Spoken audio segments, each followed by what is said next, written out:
The Bills' official injury report is out for today, and no changes from what head coach Sean McDermott said earlier today on WGR. Ed Oliver and Matt Milano have again been ruled out, while Spencer Brown and A.J. Epinesa are questionable for when the Bills host the Saints this Sunday at 1 p.m. And the Barnes Firm Injury Report, it is brought to you by the Barnes Firm. Injured for help, call 1-800-8-million. Pre-game on Sunday is going to get underway at 7 a.m. We'll carry you all the way to kickoff then, where we'll hand things off to Chris Brown, Eric Wood, and Sal Capaccio, who will be on the call from the Northwest Bank broadcast booth. And do stay tuned. We will hear from Sal today later on in the show at 5 p.m. Big news for the Commanders. They're going to be without both quarterback Jaden Daniels and wide receiver Terry McLaurin when they take on Atlanta this Sunday. And for the Sabres, they're going to have their preseason game number 4 tomorrow at home at 3 p.m. Alex Tuck is going to play, according to head coach Lindy Ruff and defenseman Matthias Samuelsson. He's being evaluated for an upper body injury that has been bothering him. That also, according to head coach Lindy Ruff. Bad news for the Panthers, as the team is preparing to not have Alexander Barkov for the entire season. He is having knee surgery today. And then over at the Ryder Cup, it's a rough start for the United States. Team Europe currently has a 3-1 lead following the morning session. We are on now to the afternoon session. We'll get more from Bethpage Black as Brian Koziel will join the show at 6. And then in baseball, Yankees, Blue Jays still deadlocked at the top of the AL East with just 3 games to go.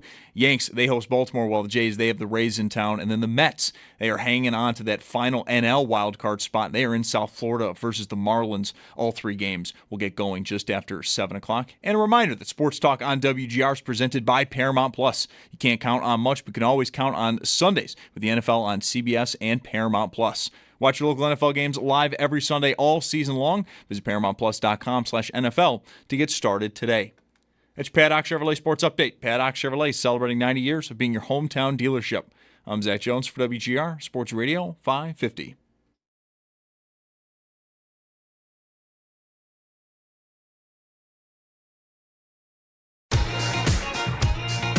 My dad's not here right now. He's still at work. So I'm going to blast him. Mike Schopp and the Bulldog. I'm going to see if there's a clean version so that my parents and the people at my school will not get mad at me. We've got the spritzer filled with water, just in case if stuff gets too fire. I'm going to set up the speaker and I'm going to listen to Mike Schopp and the Bulldog. I think this is the best Mike Schopp feature that I've heard in a long time. I think his flow is really good in it, and I like his aggressiveness on it, and the Bulldog. Put not enough effort in it. I think overall his flow was good, but I don't like that mobile rapping. That was my review of Mike Schopp and the Bulldog. Didn't need a spritzer. Wasn't fire enough. No spritzer for you. No spritzer. Once again, I would say a big win for the paying pre-show watchers and listeners. I feel like you got to the right point there. About what, Justin Thomas's shoes? No, about the baseball playoffs. Oh, the baseball playoffs? Yeah. You sort of talked yourself through it, and I think you got to the right point, which was you really don't want to know how the format works. Right. It sort of feels good to – you sort of feel like you're above it because you want to blame baseball for changing the format. So, I don't want to know how it works. I like making this complaint. How many years has it been the way it is this year? Do you happen to know? 3 or 4. 3 or 4? All right. That's enough time for me to get the hang of it. But I just, you've said a few times, there's no more one game thing. It's going to be, tiebreaker. So I didn't know that. I don't. You just said something about the Dodgers being in the first round, and that's best of 3. Yes. Another thing I really don't. I have no idea how the baseball playoffs work anymore. But you like this, sort of. I think, yeah. You don't really want to know it. The first thing I said was, this is what happens to someone my age when you fiddle with your format too many times in a short period of time. And I don't know, maybe it's not that short a period of time, but I just feel like I don't really know. We had the one game thing for a bit, or one game play, the tiebreaker thing, and then I just don't know anymore. I think the Red Sox are going to make it, and I don't really know what that means. I don't. They have a 3-game series, a 5-game series. What's happening? Well, they can't win the division, right? That I know. So they will be Like, they can't catch the Yankees or the Blue Jays, so they're the 5 seed at best. They could still be the 6. I think they could still miss. Yes, I believe that's right. So if they're the 5, they will play the 4, which will be the Yankees or the Blue Jays. Like, that'll be the series, and the Red Sox will be the road team in a best of 3. And it's all 3 games are in one ballpark. Yes. Okay, I did know that. So that's cool. So if I knew that, Isn't then it? I should have known that it's a 3-game series. Isn't that cool, though? Yeah, I think it is Kinda? cool. Yes. Sort of a nice compromise? I agree. I agree. You're reeling me back in. All right. So Detroit-Cleveland could then be the other first-round series, and they're playing each other every day. Right. Well, they just And finished up playing. I know. Detroit's in Boston now this weekend. That's Yeah. right. But they've played a lot, Yeah. and they've been in this battle, and there's a pretty good – if Detroit makes it, if they both make it, they'll probably play each other. Neither the Tigers nor the Guardians can get to the byes. Right. So the winner of that division will be the 3. You like how I said right there, like I knew, like I was. Maybe you did. No, You're following it. No, I. It makes sense that the team scuffling here to make it aren't going to get to the top this late with only 3 games left. So that. But that it's was been pretty close. I mean, Yeah. just because the Tigers fell off the map, that it's been that way, that it's gotten that way. And also, I'll tell you, since we're on the subject, if the Mets make it as the last wild card in the National League, they'll play the Dodgers in L.A. best of 3. All right. Because the Dodgers, for as dominant as they've been for so long, did not get a top 2 seed. It's the Brewers and the Phillies who get the byes. It's a very big weekend for the Blue Jays because they could get a bye or they could get Boston in there again. Right, who they just lost 2 of 3 to. Yeah.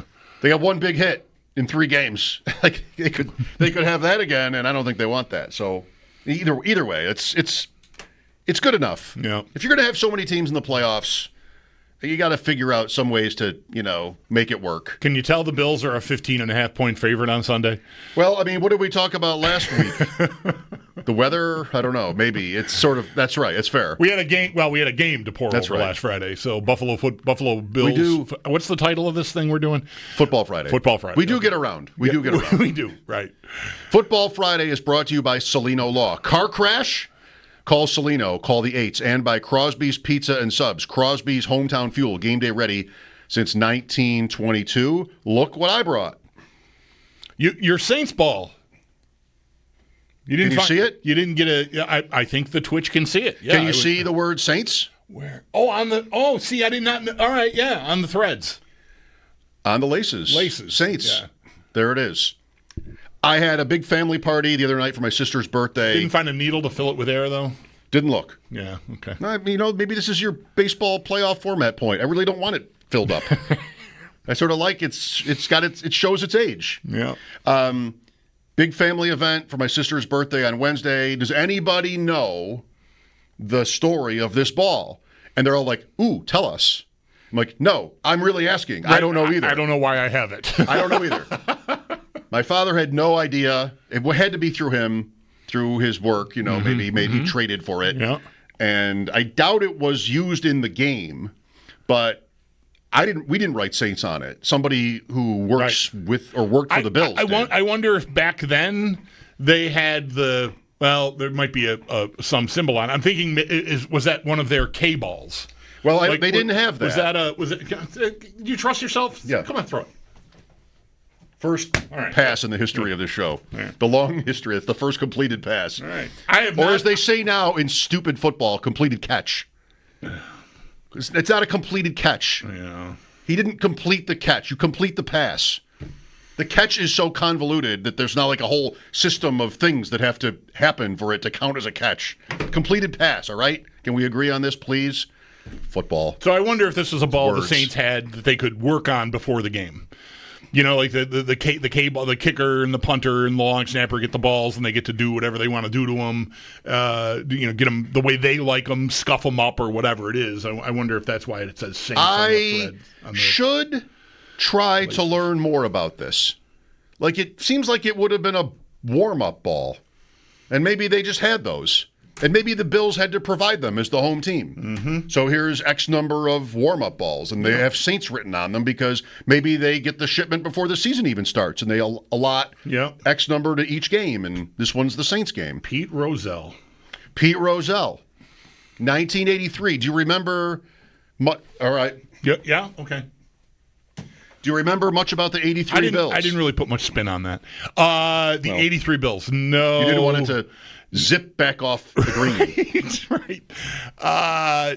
No, I really don't. 83 Bills were kind of the end of an era.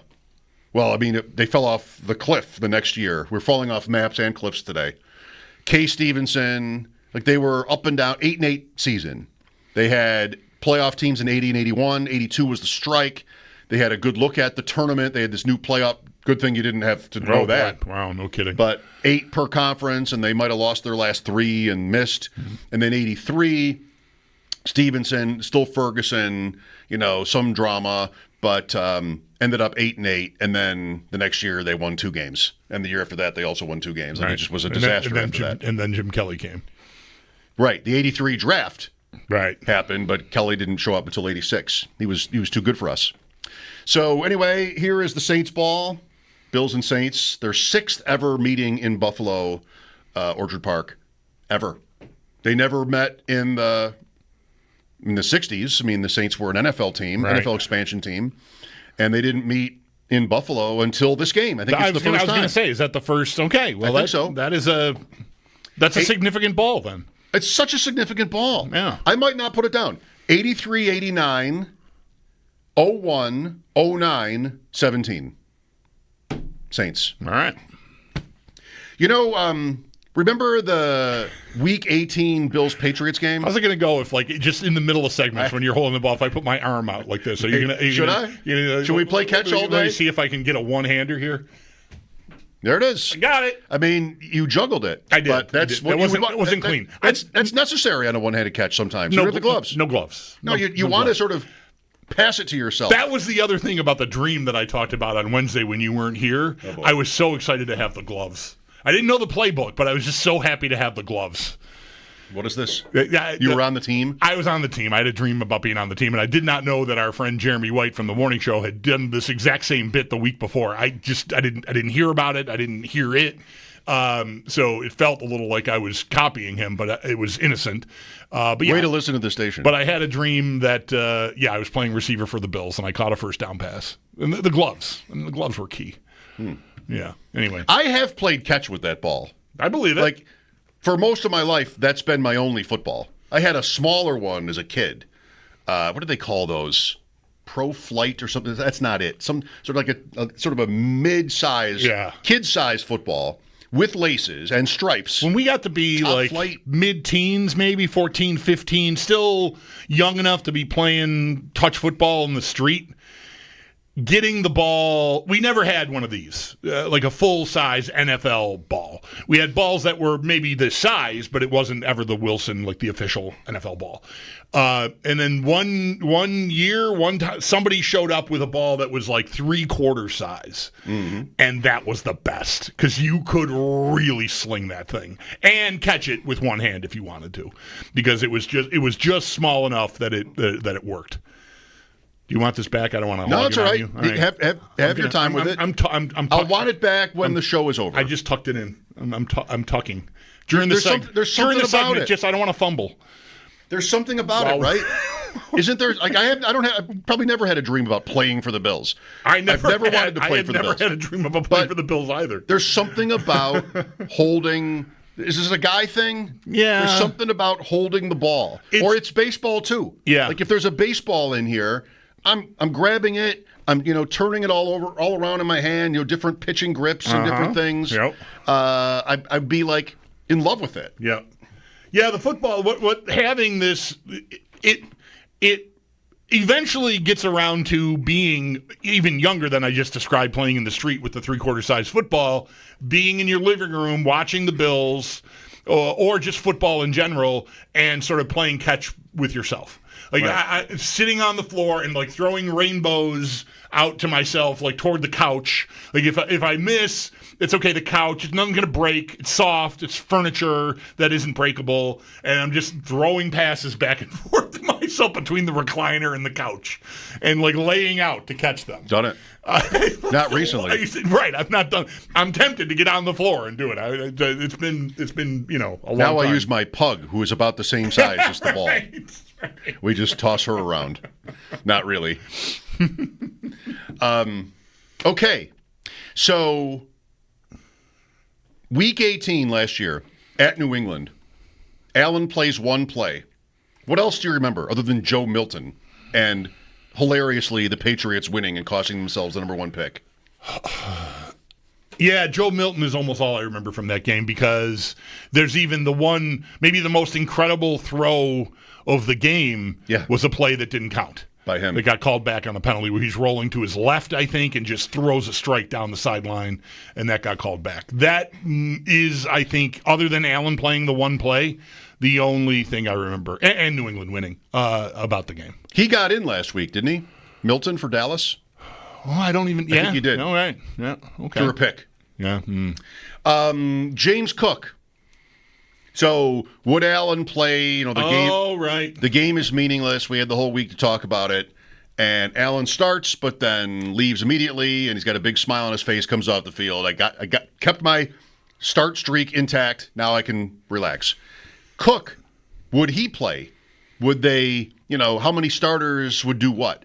He does get in the game. He might not have started, but they put him in at the goal line to help get him the touchdown record. Mm-hmm. 16. Tying, not only ending up tying for the league lead, but tying the Bills franchise record. 16 rushing touchdowns, 18 total was his number. That was a gettable memory. I could have remembered. I should have remembered that. Okay. He has another record going, Cook. 7 straight games now with a rushing touchdown. Yes. Does that include the playoffs No. last year? Okay, just 7 regular season games with a rushing touchdown. Right. That is tied for the Bills' record. Did he score in the playoff games? I don't remember if he did. Well, he scored in Kansas City for sure because he had scored that twice in Kansas that City. incredible play where he just pivoted with his right hand or left hand. I don't remember which hand and got in the end zone. He did not have a touchdown in the Baltimore game. Okay. 7 straight regular season games for Cook scoring a touchdown, and that ties the franchise record. I don't know whose record it is, but still, looking. We're going to talk to Sam today. Right, we're going to talk to Sam today. Friday is Sam. We're going to talk to Sam today, and also Theo Greminger. When Theo comes on, we often get to Cook. From a fantasy standpoint, Theo had a recent tweet this could be your league winner because again this year, nobody was in a big hurry to draft James Cook, and man, so far, if you did and you didn't draft Breece Hall instead, or some of these T. Higgins or some of these receivers in there, even Tyreek, that look like maybe they're just going to not get it done for you, Cook feels good. Yeah. I don't have a lot of them. Even Kenneth Walker. Last night is Kenneth Walker. He's healthy. And here we go. He's supposed to be good. And Charbonnet is back, but he's the starter, and he didn't do anything. It was okay. Just okay. Do you bring this up, the Cook record, tying the record, and bring up what happened in New England where they got him in a meaningless game to get him the record as a way of saying, that is probably a good bet on Sunday? A Cook, it's a good bet anyway, but they're going to want to get him that record, I think. I'm assuming they know about it. They knew about it, although that's a meaningless game, so maybe that's different. But they're going to want to get him 8 in a row. I kind of think so. And they probably should have the kind of game where they can do it. Right. Or at least give him chances. You'll never know. You can't control whether he's going to score at the 1. And if he gets stuffed 2 or 3 times, you might give up. But they'll want to give him chances, I think. Yeah. Minus 200. I see minus 210 at FanDuel. So, yeah. That's a terrible price. Is that for anybody? Yeah. I don't know. I mean, I look at it every week, but I never make note of what the number is. I've bet it, but I just don't know. Is that lower? Or, lower than normal? Is he? It's really, if low is right, I'm not even sure. It's not a good price. Right. Minus 210. We can ask Sam if you want. I wonder what he usually is. Like not as. He's usually a better price. Right. I would assume everybody is. Yeah, I would assume he's probably minus money, but not big, like minus 210. I'm not an expert in this either, but I kind of think minus 210 is about as low as it ever gets for anybody to score a touchdown. I mean, nowadays. Yeah. Maybe not 20 years ago. Right. You know what the NFL record is? Consecutive games with a touchdown. I'm glad you know. I was going to ask, but then I didn't want to put you in a spot where, I was insisting you know something that you didn't know. 18. That's it's shared by 2 players. That's a big number. And I think it's rushing or receiving. Okay. Tomlinson and Lenny Moore in the 60s for the Colts. All right. 18 games in a row. Cook is at 7. And I don't know, maybe it becomes a thing. But he could break the record this season. Yeah. He's got enough games left. In which case, he's definitely your fantasy league winning player. Right. But, right, like I think maybe that's a thing here, and they've got the perfect game for it, at least, on paper. Yeah. With the Saints. Worried at all? No. I just can't really see this team being sloppy enough to allow for the Saints to win the game. I could see them being sloppy enough for it to be closer than we might like. It's what's the usual recipe, right? Like, make a couple of mistakes. They hit a couple of plays. I listen to Greg Cosell, usually on Fridays on my way in. He's on with Brownie and Steve at 2 o'clock on One Bills Live, and I really like Greg a lot, and I respect his analysis a lot.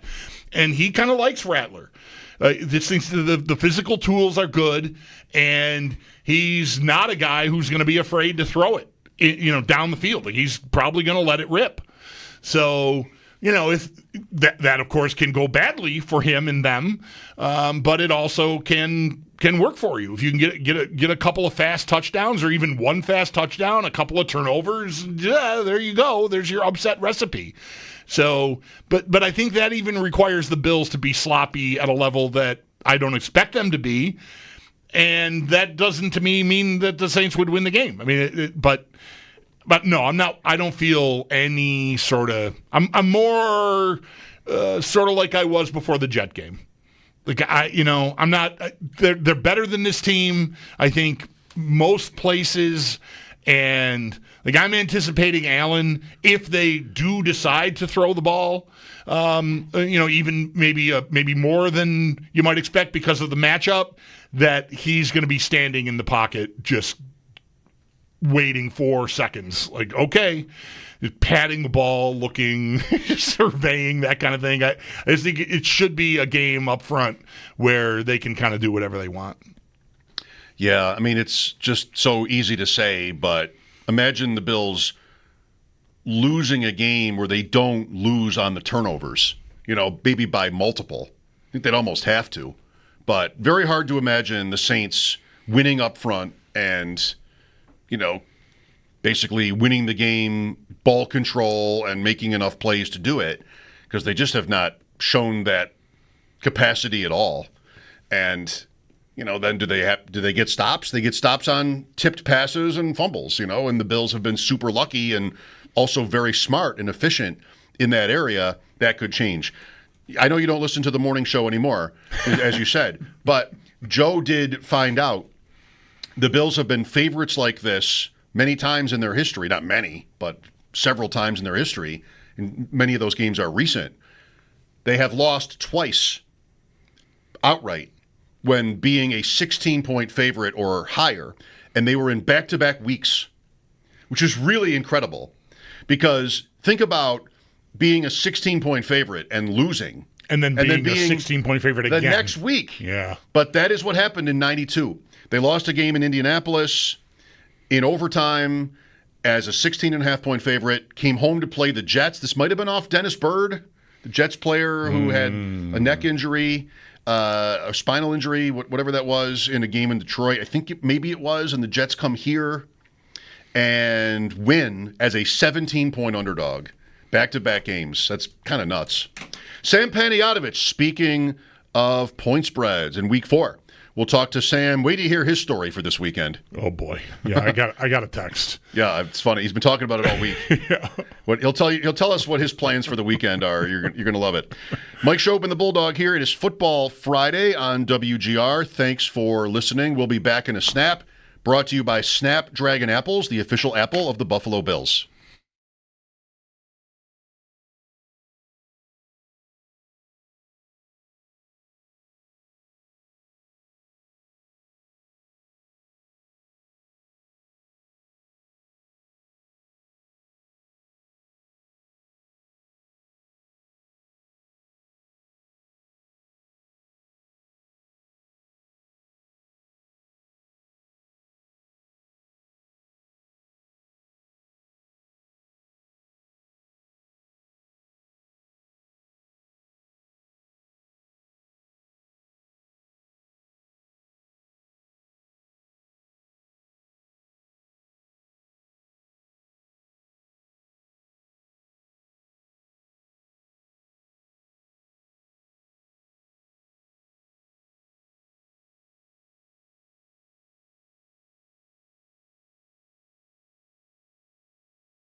Feels like the perfect weekend for an avid sports fan to just sort of veg on the couch. We'll see what Sam Panayotovich has planned as he joins us now on the Wester Hotline, the host of Bet Sweats, weekday mornings 9 to noon. Insider calls presented by BetMGM. Check out the latest lines today on the BetMGM app. And also you can hear Sam's show with Joe Ostrowski on the aforementioned Bet Sweats, weekday mornings on the Bet 1520 here in Buffalo. So, Sam, right? I mean, we're just going to get the couple bags of chips, maybe, a case of beer, whatever you need to get you through the weekend. I got to think that's what you have planned. I know what you're doing, and I don't like it. Which day being unavailable, you'll tell us why you're unavailable to do any of that. Which day is worse of the two? So, if you don't know the backstory, and why would you, unless you listen to Bet Sweats, I am officiating a wedding in Chicago on Sunday, and I was honored to be asked. I found out 6 months ago, had everything booked out. You book that stuff, and then you revisit it when we get closer. Mm-hmm. This week I realized not only is it NFL Sunday, but I have to officiate at 4 p.m., which is right when football starts to get good on Sundays. Yeah. So I travel tomorrow, miss basically the entire day. I will be able to watch Oregon, Penn State, Bama, Georgia, but miss the whole college football slate for the most part, and then be at a wedding. They're telling me that pictures start at 10 a.m. Oh, boo-hoo pictures, man. I'm so over it. You sent me the rundown for tomorrow, and it gave me a headache, and it also made my liver hurt, because I just can't imagine a day like that beginning as early as it's beginning and going as late as it's going to go. That isn't just going to be soaked in liquor. The problem is that because I have to officiate the wedding, I can't get as buckled as I want to. Yeah. That's the issue. And Joe said, well, why do you have to go early if you're officiating the wedding? Well, I'm doing that hybrid role where I stand up in the wedding and then officiate the wedding. Right. But if I don't talk to this wedding until 4 p.m., I can't be slipping shots in the bathroom. You know what I'm saying? Yeah, no, I hear you. How did you come to be qualified to officiate weddings, if I may ask? I am a Universal Life Church officiant. Let's get it proper, Mike. That's my official title. Okay. It took me 45 seconds. I did it online. It was very easy. And so this is paying work. I mean, this is something where we can hire you. If we need somebody for this, we can hire Sam. I believe I'm legal in all 50 U.S. states and Mexico. Like when Ross Tucker comes on and promotes his frontpagestory.com and his other various things, this could be what we promote of Sam. And by the way, if you need somebody to officiate your wedding. I love all this that I'm learning about Sam. I mean, this officiating a wedding and whatever you just said about the title you have, 'cause I didn't memorize it. I don't want to say it out of order and get yelled at. But last week, Sam and I were having a back and forth after I got off the show, and I don't want to tell the whole backstory, but the word Chihuahua came up as we were talking, and Sam used it first, and it was spelled correctly. And I wrote back to him, did you just know how to spell Chihuahua? Are you a Chihuahua guy? Do you have a Chihuahua that you carry in a little pouch when you go to the grocery store? What's the deal? And he sends me back a picture of 2 plaques from Spelling Bee wins. Love that. I'm just like, this is the greatest text exchange I've ever had in my life. Love that. You're a speller. Right? I love a speller. I lost in 5th grade, though, because they rigged it against me. So I won it in 3rd, won it in 4th, and then they gave me rhubarb in 5th grade. What 5th grader knows there's an H in rhubarb? It was rigged, I tell you. Yeah. I lost my 5th grade spelling bee, final 2, with Nicole York. Back and forth, extra ends, the whole thing. Just 2 of us banging out words. Whole packed auditorium of parents. And the word I lost on was meanness. 1 N. My version of meanness was 1 N. Yeah. And I lost. That's a tough one there. No trophies, no certificate. I don't know. Sam, I sort of feel like you having a last name that's could be as challenging to spell is probably an advantage. Because once you learned how to spell your own name, everything else had to be cake. I don't think I've ever told you this story, and I love that we can go here because I love talking about this stuff with you guys. So when I get out to Vegas and work for VSiN, Musburger's the head of it and the face of it, Brent Musburger, legend. First time he tosses to me in the sports book, it's March Madness. And Brent knew my name was Sam. He knew I was from Chicago, but I don't think he had ever seen my name on paper before. So he looks down and sees Panayotovich, 12 letters, Panayotovich, and Brent had clearly never seen this name before. So he picks up the copy and goes, we're going to send it over to the sports book and find our guy. Windy City Sam, live in the sports. He pivoted on a dime, and I thought to myself, and I was laughing when I took the toss because I realized how brilliant it was. He wasn't going to butcher it, right? And he pivoted to Windy City Sam. That is a pro right there. That's what that is. That's a cop-out, if you ask me. First time Sam was on with us, I just pounded it out, but okay. I'm not Brent Musburger. Either of you guys, by the way, watch any of the breakfast at Bethpage this morning from 6 to 7 on Peacock? I was not up that early, no. Colin Jost hosted it. It had very much an SNL vibe to it. I mean, other people from the show were on. And they had a reporter ask, crazed USA golf fans. They asked one guy to spell DeChambeau. And he went, D-E-S. Like, nope. And this was very making fun of the fans. Colin Jost then said, we're going to ask them to tell us what USA stands for later in the show. Really harsh sort of toward these people who were out there before the sun was up. Let's get to it here, Sam. So week 4, the Bills, a massive favorite against New Orleans, 15.5. Anything you want to do with this game? Some of the guys have talked about using it in Survivor. It's very difficult to get involved with a number that big, although we did see this thing get near 17, and I don't want to say wise guys, but numbers guys took the points. They took the 17 and the 16.5. We're sitting about 15.5 everywhere for the most part. No interest. I mean, Buffalo could very easily be up 21-0 and then pull the starters. I mean, why do you need to prove anything in the third, fourth quarter against maybe the worst team in the NFL? It's just tough. It's tough to handicap. It's tough to have an edge. The total's 48. I don't know what to do with that. I have no idea what we're going to get from the Saints offense. And I also don't know how serious the Bills are taking this game. What would you guys do with 17, 16, 15-point spreads? Not go near it. Yeah. For the reasons you just said. I mean, I'm comfortable. I'm not worried that the Bills are going to be in danger of losing this game, but I don't know that I want to assume that they'll win by 16. Well, what I like about the Bills side here is they've had a number of these games in the last few years where they haven't covered. They're not automatic to cover, including their last game. I had Miami last week, but the reason I went there is because they've played close games with the Dolphins at home. It's not like the Bills are always blowing them out. And, you've kind of liked Miami a little bit going into the season, or maybe that was just sort of a week 1 overreaction point. But, division rival. The Saints team, I just can't see it. And so I think maybe the numbers are pronounced enough, in recent years. They're going to be something like 5-5 maybe in these kind of spreads. So there might be more cause to take them and to give the points because the Saints might be really terrible. They're horrible. If you made me say, all right, you need to pick a side, I would go Buffalo before I would go New Orleans, but I have not bet a single dollar on it. Let me be very clear about that. If you wanted something fun, maybe to think about, let's assume that it is a blowout. I don't know if it's by 17 or 21 or 28 or whatever. I assume we're going to see some backup running backs in the game. How about Ray Davis to score a touchdown 4-1, Ty Johnson 6-1? That's kind of what I'm thinking. But again, I haven't done anything with the game. Kendre Miller.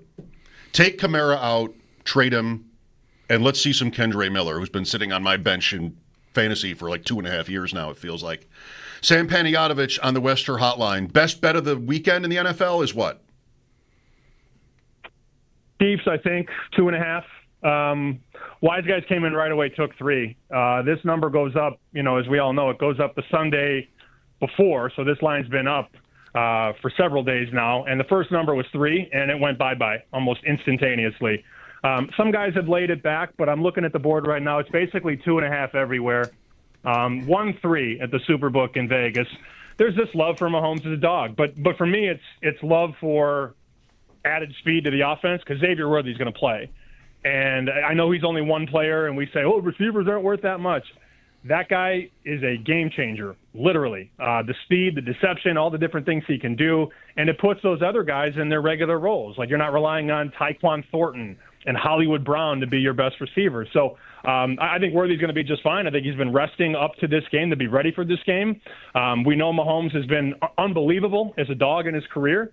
And if you're into the teaser game where you can move a game 6 points with something else, I mean, talk me out of a Kansas City plus 8.5 and a Green Bay -1 teaser. I don't know who blows that one up, but it feels pretty good.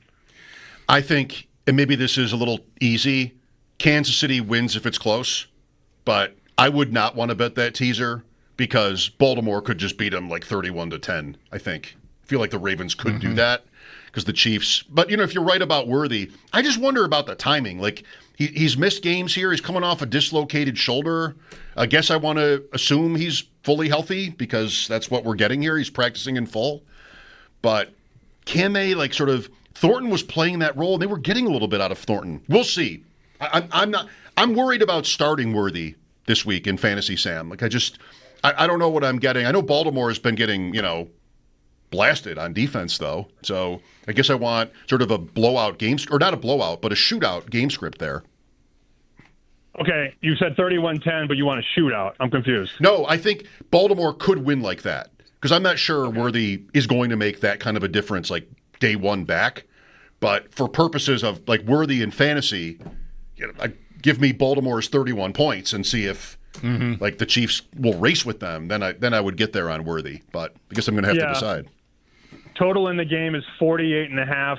It seems a little low, honestly, given Baltimore's defense. I mean, Baltimore's given up 41, 38, and even the Brownies got 17 on them. And Flacco had a couple miscues in that game, to say the least.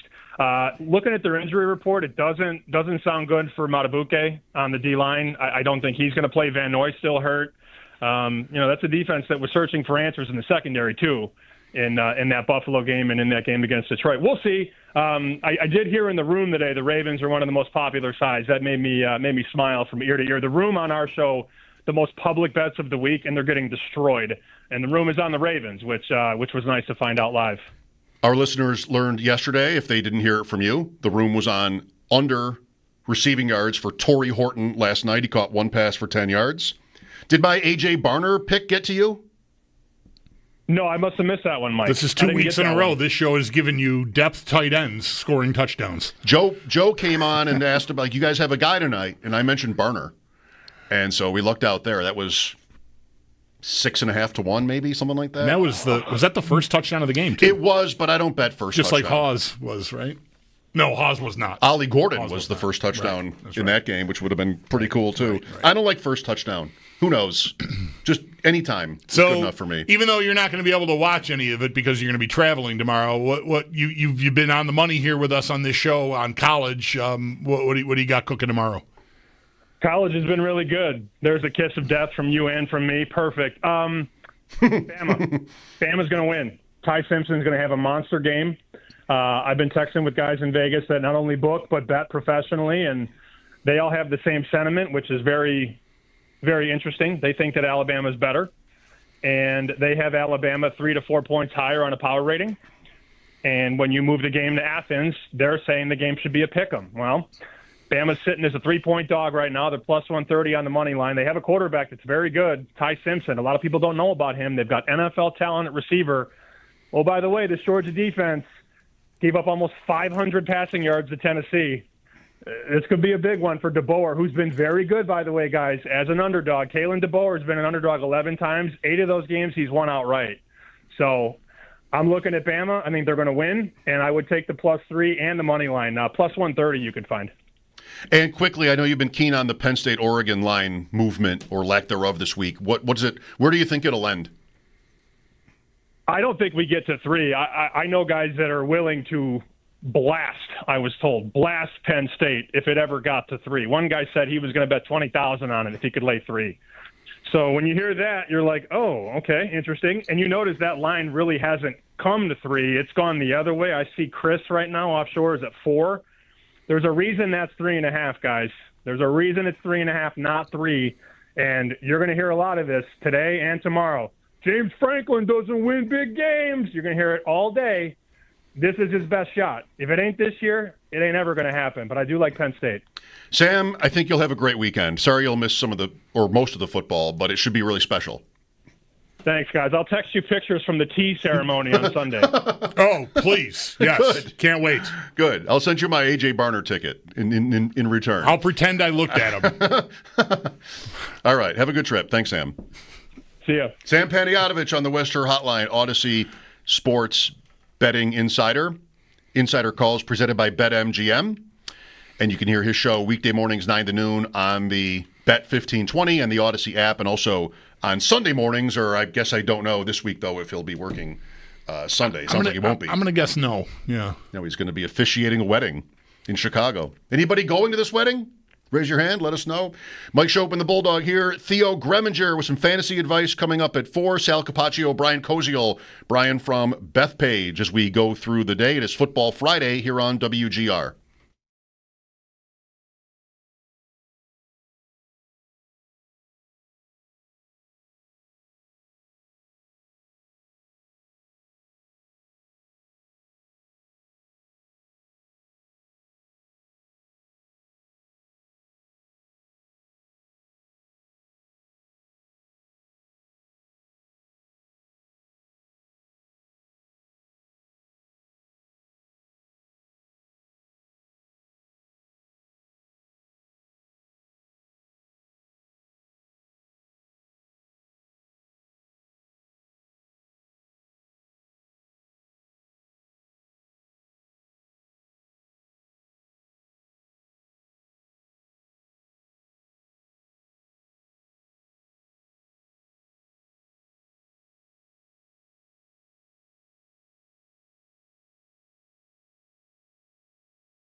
Mike Schopp and the Bulldog Football Friday, which this time includes an actual football.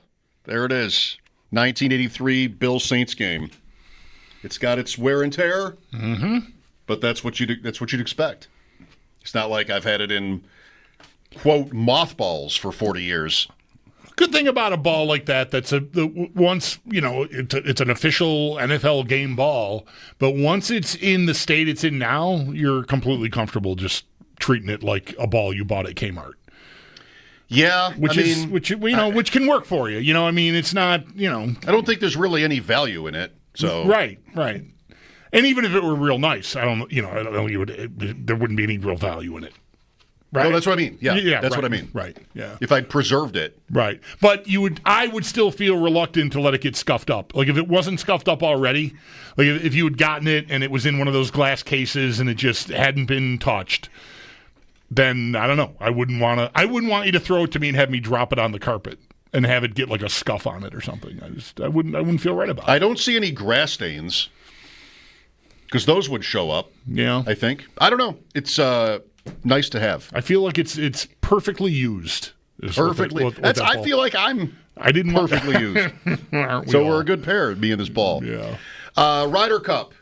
Europe 3-1 this morning. Current scores, all the matches are ongoing. It'd be 2.5 to 1.5 again for Europe so far in day one, which would make it 5.5 to 2.5, and that wouldn't mean it's over. But, Scheffler, Bulldog, just doesn't make anything. It's reminiscent of isn't making anything. I'm not saying like he never will. Mm-hmm. Now he's putting as we speak, so watch it go in. But it does remind me of Tiger, I am a big fan of his partner, J.J. Spawn, who won the U.S. Open. And when I've watched them today, it looks like Spawn is not even allowed to talk to Scheffler. Like, Scheffler's the experience. He's the number one player in the world. Like, right. I feel like he should be more interactive with Spawn. Like, there should be some kind of camaraderie there that the Ryder Cup is famous for.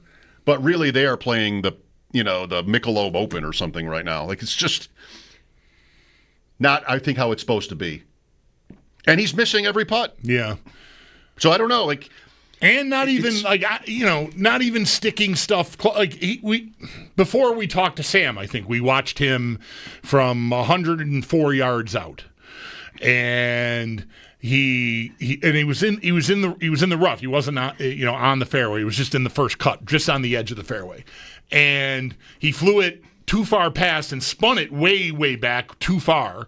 And I felt like as he was lining up to make that shot, if he's playing like a regular Friday at a whatever tournament of the week, that's 6 feet. Like he just sticks stuff, in these tournaments you're watching all the time. Well, look right now. Rahm is putting against them, and Scheffler and Spawn are just not standing together. They're like Kyler Murray and Marvin Harrison Jr., I think, right now. The vibes are that they really are just not interested in each other at all. Theo Greminger next. Some fantasy football on WGR.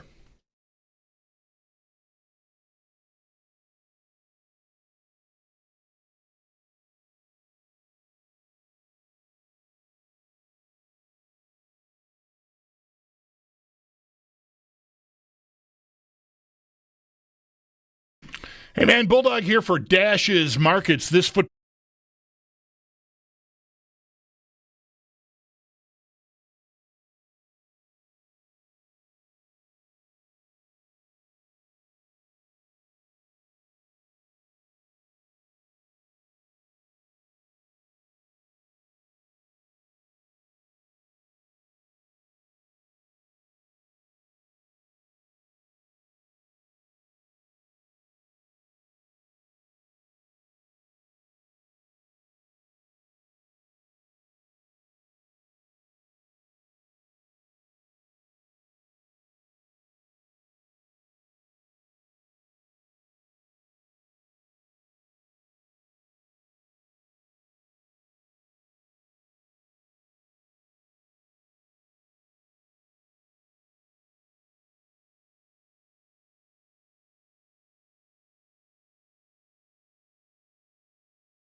Hadn't seen so long, all the feels are gone.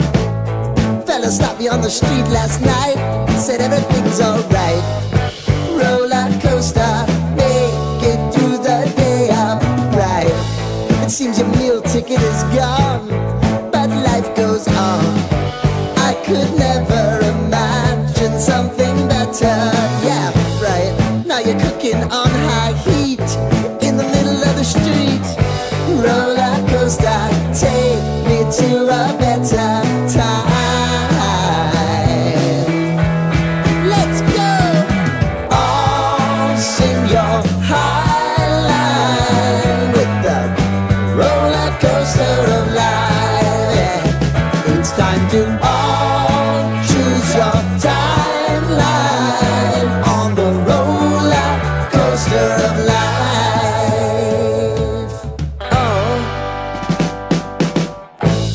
You seem to easily forget how to place your bet. When everyday life gets you down, you gotta steal the crown. Got to own it. Don't bitch and moan about it, please. God forbid you scrape your knees, and it's nothing to sneeze at. Oh, I've told you over and over again. You gotta get both hands around it and make your own plans. Roller coaster, it's taking over, it's about time. Oh, all sing your high line on the roller coaster of life. You've got to all choose your timeline with the roller coaster of life.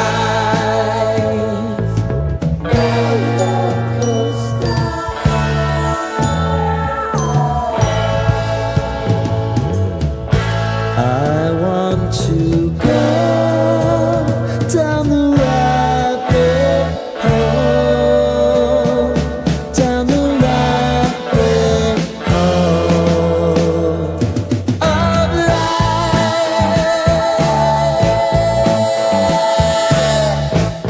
And now it's about to leave.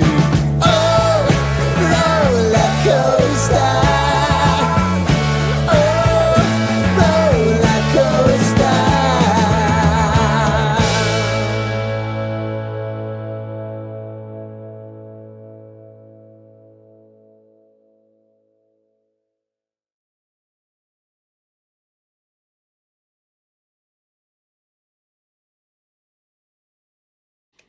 No changes from this morning when Bills head coach Sean McDermott was on the station. Ed Oliver and Matt Milano have again been ruled out, while Spencer Brown and A.J. Epinesa are the only two players who are questionable for when the Bills host the New Orleans Saints this Sunday at 1 p.m. And the Barnes from Injury Report, it is brought to you by the Barnes Firm. Injured? For help, call 1-800-8-MILLION. On Sunday, pregame's going to get underway at 7 a.m. and carry you all the way to kickoff, where we'll then hand things off to Chris Brown, Eric Wood, and Sal Capaccio, who will be on the call from the Northwest Bank broadcast booth. We will touch base with Sal today, so do stay tuned. He'll be joining the show at 5 p.m. And then some injury notes around the rest of the NFL. The Commanders, they're going to be without both quarterback Jaden Daniels and wide receiver Terry McLaurin when they take on Atlanta. And then Chiefs wide receiver Xavier Worthy is expected to play when KC hosts Baltimore this Sunday at 4:25. For the Sabres, no preseason game tonight. Preseason game number 4 will be tomorrow at home at 3 p.m. Alex Tuck is set to play, according to head coach Lindy Ruff. And then some bad news for the Florida Panthers. The team is preparing to not have Alexander Barkov for the entire season, as he has knee surgery today. And then a rough start for the United States in the Ryder Cup. Team Europe does currently lead 3-1 following the first session. We are on to the afternoon session. That'll be going for much of the afternoon. And we'll get more from Beth Page Black. Brian Cozy will join the show at 6. And in baseball, Yankees and Blue Jays still deadlocked at the top of the AL East with just 3 games to go. Yanks host Baltimore, and the Jays have the Rays in town, while the Mets, they are hanging on to that final NL wildcard spot. They are in South Florida versus the Marlins. All 3 games set to get going just after 7. That's Paddock Chevrolet Sports Update. Paddock Chevrolet, celebrating 90 years of being your hometown dealership. I'm Zach Jones for WGR Sports Radio 550.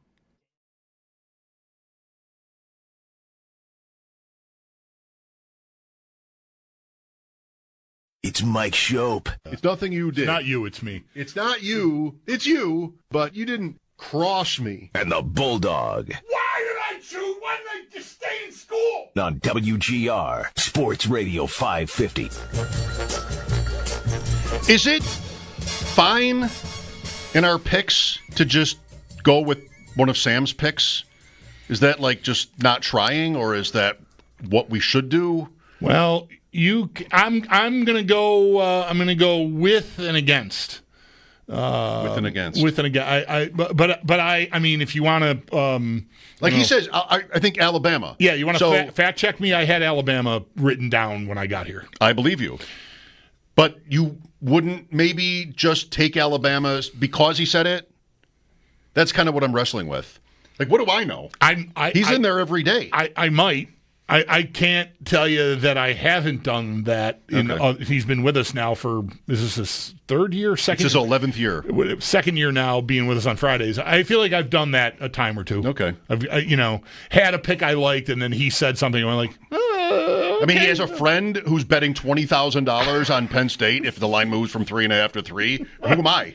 Oh, Central Michigan. What do I know? What I do know is that I met Theo Greminger one time, and it was on Long Island, and Theo was so kind. He brought bagels for me and my family as a gesture of kindness. And either Theo told me or someone else, as I was watching my son play lacrosse in Farmingdale, I think. He's like, you know what's behind those trees? And I said, no. He said, Bethpage. I remember this story, bagels and all. Yes.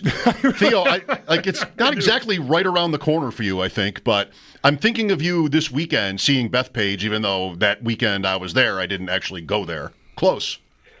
Yeah, you were very, very close to there, and I had to send you back to Western New York with some good bagels. So we hooked you up.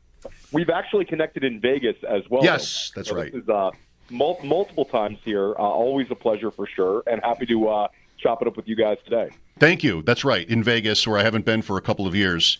I was also thinking, like, you and I were texting last night, and I was big on Marvin Harrison Jr. last night.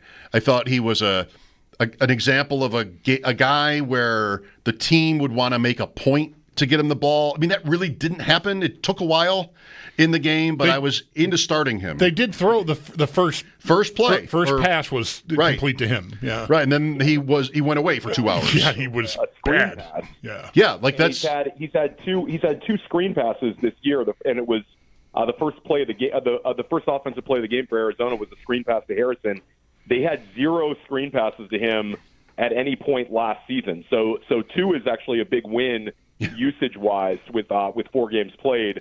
It was a roller coaster, and it's been a roller coaster with Harrison Jr.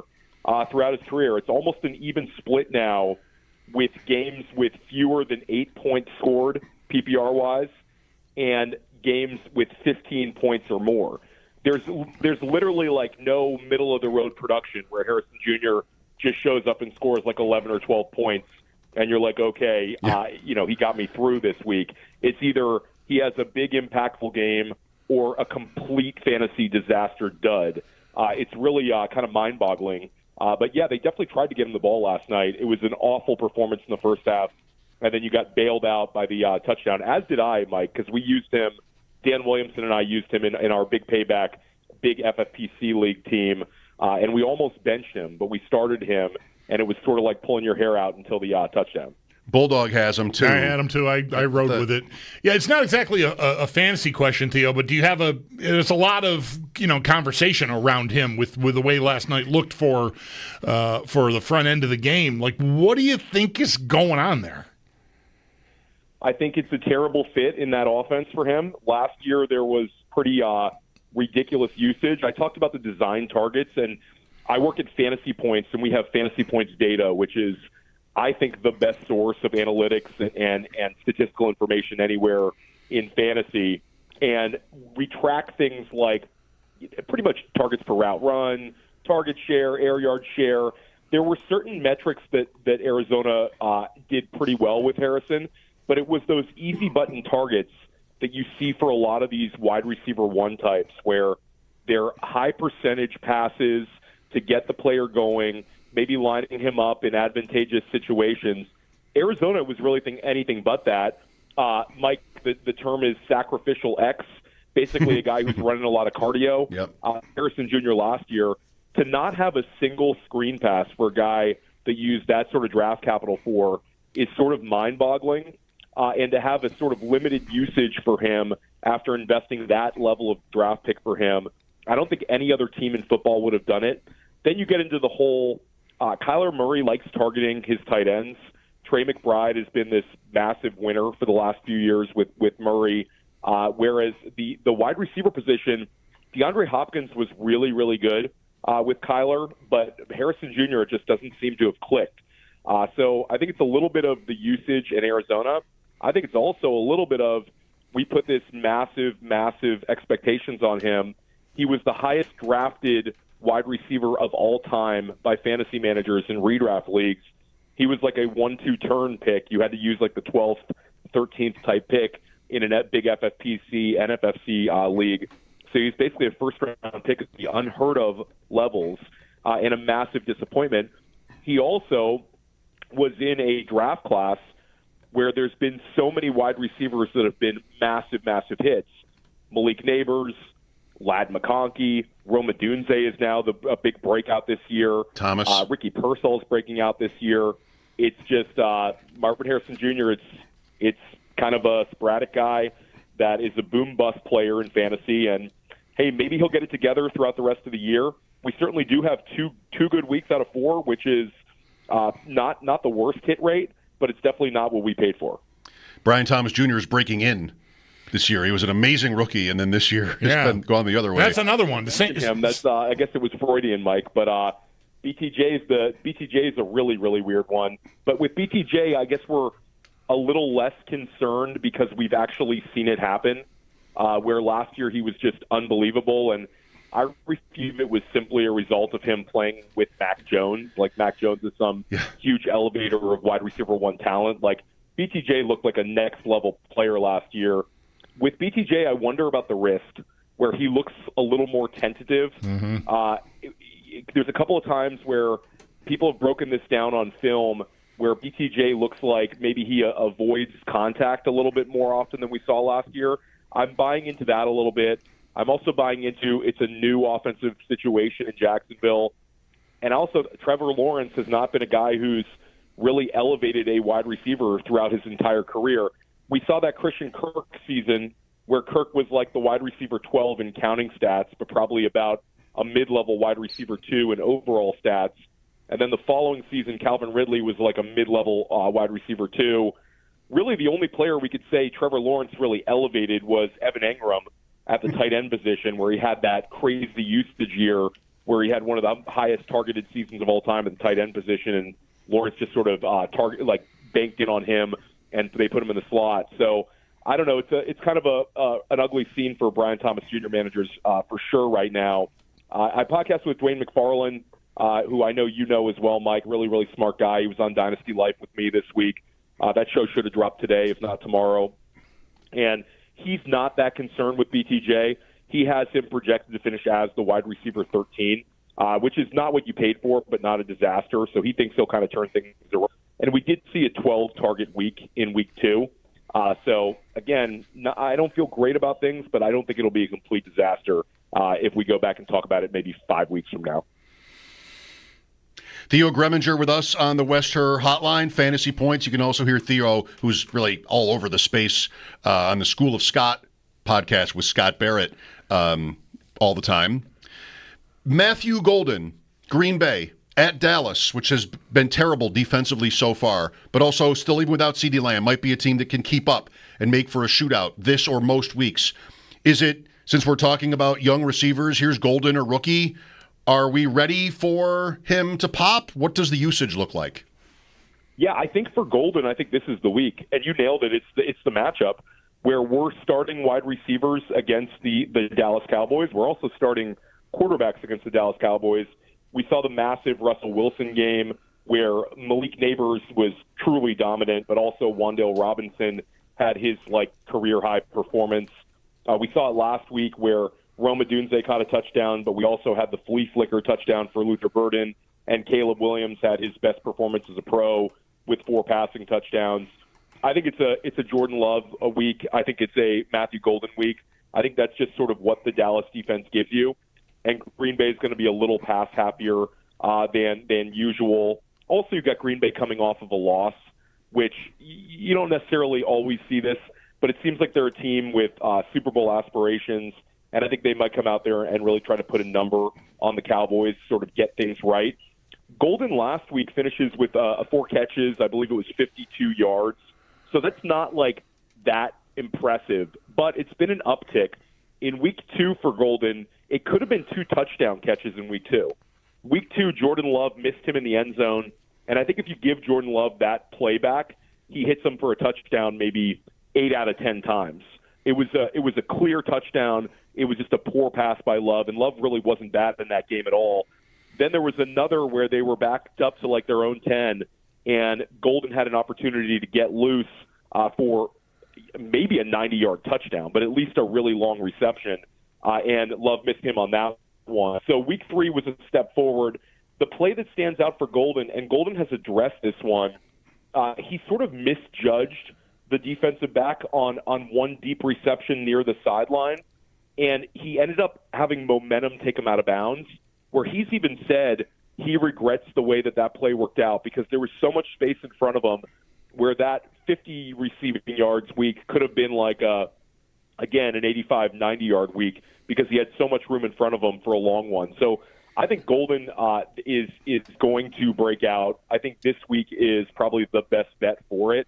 I think if you're looking for a wide receiver 3 or a flex play, I think Golden's a really, really fun one. I'm going to be using him in a couple of lineups this week, and I'm pretty excited about it. While we're on that game, how about Pickens with CeeDee Lamb out? So that's the interesting one because I think Dak is a sit because of the quality of that Green Bay defense. But I think that the targets are going to be so consolidated between Ferguson and Pickens that you could use them both.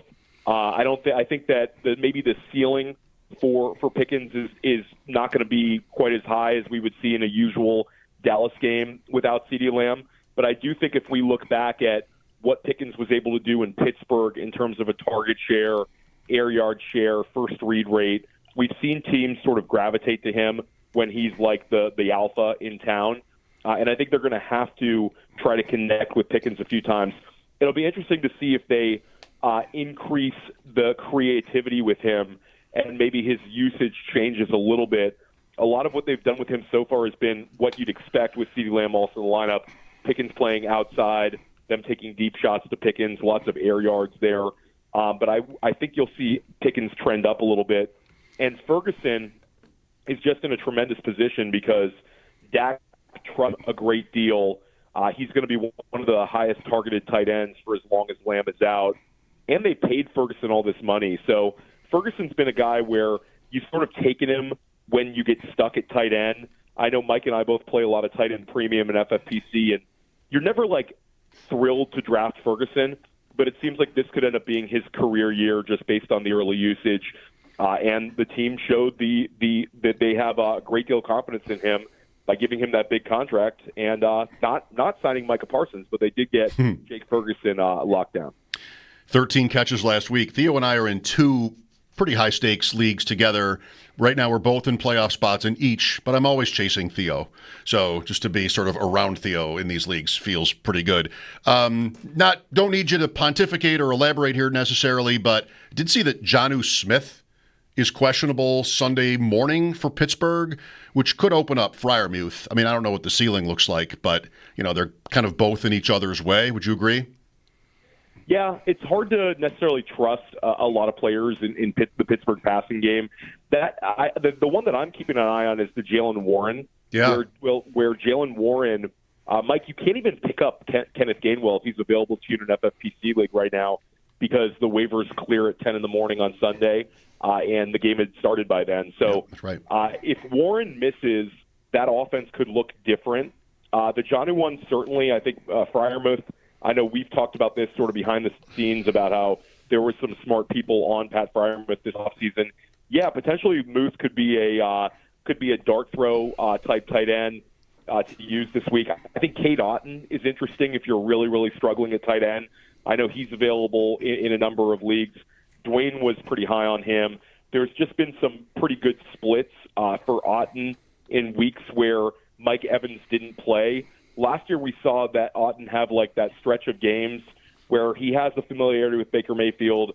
It's an offense we know is going to pass the ball. They're playing Philly. You have to expect that there's going to be some pressure put on them to keep up with the Eagles and vice versa. So that game flow could go pretty well. And then, hey, if you want to just go with kind of a hot hand and bet on a guy potentially breaking out, this Arande Gadsden scheme seems to kind of be real in LA right now. They're saying a lot of very nice things about the rookie, and his targets per route run were wild. I think he was targeted 7 times on like 15 routes run. So that's a pretty high number, and it shows Justin Herbert really enjoys passing to him. Gadsden out of Syracuse, son of the former NFLer. And one thing that, especially on the School of Scott podcast with Theo and Scott Barrett, they pay a lot of attention to coach clips and what are they saying. And then, these guys are guys who know how to interpret it. Is this meaningful? Is this just coach speak? Whatever it is, from Theo and Scott. Just a few minutes left here, Theo. The Bills so far. James Cook, that just keeps happening. Did the fantasy world largely get it wrong again on Cook? Yes. I think that James Cook, anytime you fade him, he's sort of made you pay for it. Yep. It was I guess it was the second touchdown against the Jets, which was sort of okay, we screwed up moment for a lot of fantasy analysts out there. You don't have to necessarily try to understand James Cook. Certain things metric-wise are not going to line up like fantasy analysts would like, but James Cook has just been awesome. He continues being awesome. I don't think he'll finish as the RB1 overall, but I think he could be on a pathway to outscore what he did last year. And, Mike, it's actually remarkable to think that he might be a running back 1 for 3 seasons in a row. You start looking at historical Buffalo Bills running backs and the level of production James Cook has had for 2.5 years. He's way, way, way up there in terms of like your all-time great running backs in the organization. So Bills paid him the money, and he looks unbelievable right now. And he's really the most bankable asset on the team, where it seems like there's going to be some cannibalization with the wide receivers. I know Shakir scored the touchdown last week. I have Shakir on some teams. I'm never like that thrilled about using him. Last week it was sort of hey, that's great. He scored a touchdown. Coleman flashed early. It's been sort of disappointing since. Kincaid's looked pretty good at times too. But it's James Cook. It's Josh Allen. You're thrilled if you have either one of those guys on your fantasy team right now. Theo, we spent a lot of time in the summer debating the merits of a contract extension for Cook, and his usage was a big part of the conversation. He had 71% of the carries in the Miami game. So I think that's something to watch. I'm not expecting the Bills to keep using him that heavily. I don't think his body type really calls for that, and I think they'd want to be careful about making sure they keep him healthy and fresh. But if that ticks up or even keeps going in that direction, that could really add some value, I would think. Yeah, I mean, it seems like they're committed to using him in creative ways, getting the ball in his hands. I wish they would pass to him a little bit more. That's sort of the one thing that bothers me, where if they just ever sort of phased Ty Johnson out a little bit and gave those targets to Cook, I think that would be great. Like the other problem with the Bills is you guys are rarely trailing. So we don't necessarily get a chance to see James Cook in like a hurry-up offense where the Bills are down 2 touchdowns. So it's sort of a champagne problem for the Bills to have. But fantasy managers, I guess we're sort of splitting hairs on that. Like on the flip side, the 49ers are certainly not any sort of a perfect team. Christian McCaffrey, the usage is unbelievable. Like McCaffrey's probably the bet to be the RB1 right now. Bijan's certainly going to get situations where Atlanta's trailing. We saw it last week for a while. And then Jonathan Taylor is just a force of nature. But after those guys, and certainly Jahmyr Gibbs, I think James Cook is right in the mix for like a top 6 finisher at the running back position. So nice. Wheels up. Oh, and of course, Devon Achane is going to catch a ton of passes on that team, which is an absolute disaster in Miami. Theo, 1 minute. I brought up Harrison thinking like he was an interesting dilemma as a start-sit option for this week, and we talked about him, but that game is in the bank now. Olave in the Buffalo game. What is this 10 catches for 57 yards from Chris Olave? What is he, I mean, is he a tight end now? Like, what happened in that game? And just again, if you can quickly, is he safe? A safe start? I wrote about him in the market report, which came out just today at Fantasy Points, and I have him as like sort of a dynasty winner this year.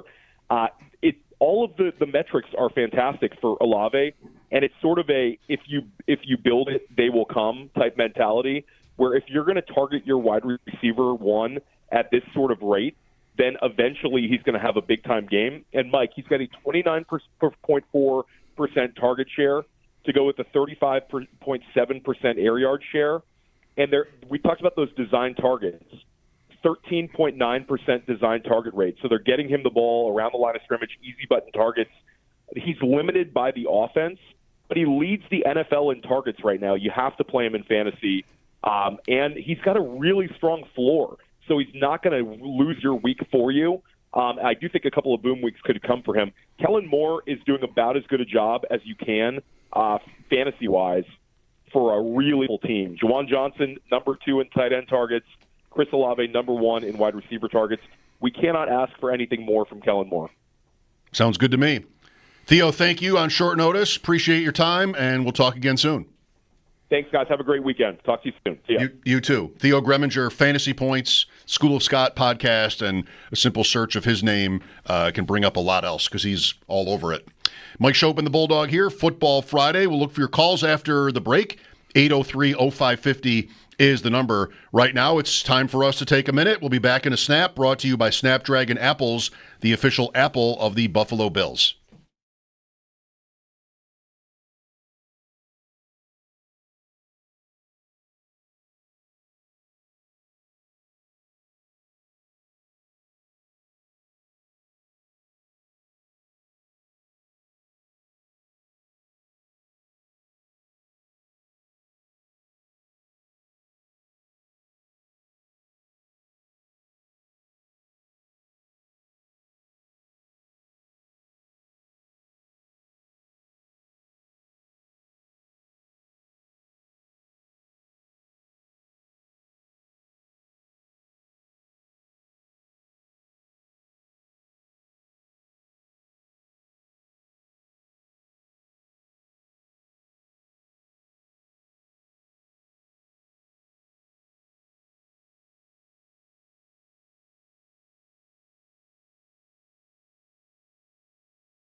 Ed Oliver and Matt Milano again ruled out for the Bills. Spencer Brown and A.J. Epinesa officially questionable, as the Bills will be hosting the New Orleans Saints this Sunday, a 1 p.m. kickoff. And a reminder, the Barnes Firm Injury Report is brought to you by the Barnes Firm. Injured for help, call 1-800-8-MILLION.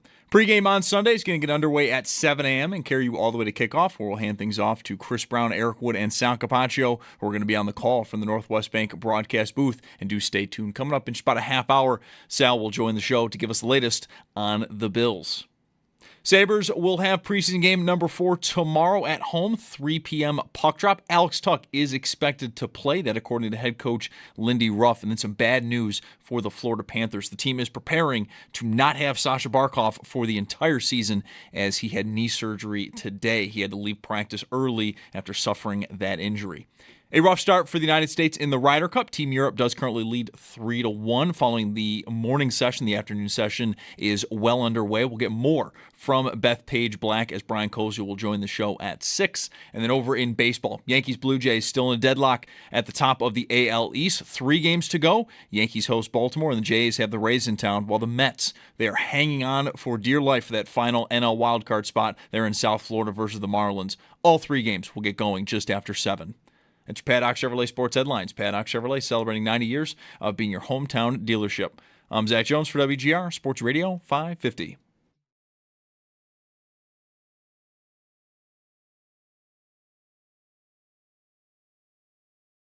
I think he realizes how much confidence we have in him. I think he's playing a lot of good ball. And, it's frustrating because Spence hasn't been able to get a win in this league, and he's earned it, and he deserves it. He's done so much good. And so, we got to all rally together, focus on our individual task, and we'll get that thing done sooner rather than later. New Orleans coach Kellen Moore, Spencer Rattler, who has started 9 NFL games and is 0-9. He gets Josh Allen and the Bills this week. Good luck. Mike Schopp and the Bulldog here. Football Friday on WGR, brought to you by Celino Law. Car crash? Call Celino. Call the 8s. And by Crosby's Pizza and Subs, Crosby's hometown fuel. Game day ready since 1922. We're talking about the Ryder Cup during the break, largely. Scotty Scheffler, maybe another American top player in the world, who just maybe can't sort of get with the vibes of the Ryder Cup. Right. I'm doing some pretty amateur psychological analysis here, but like the way he talked during this past season about, I don't want to too heavily slant the conversation one way to make the point, but this doesn't mean that much to me. I'm great, I'm winning, but I get off the golf course and I go home and that's it. It's not like, yay, I'm great. It seems like more like a job, I think, to him, the way he comes off talking about it. And I think if you sort of take that in a certain direction, you look at an event like this where it's so emotional and you've got guys almost to the point of being awkward, celebrating and just really being, fired up and trying to get the crowd going. And that's not him. I don't think, and you don't see him really do that at all. He's just sort of playing. And I wonder if this event is just a real mental struggle for him because of how he prioritizes everything.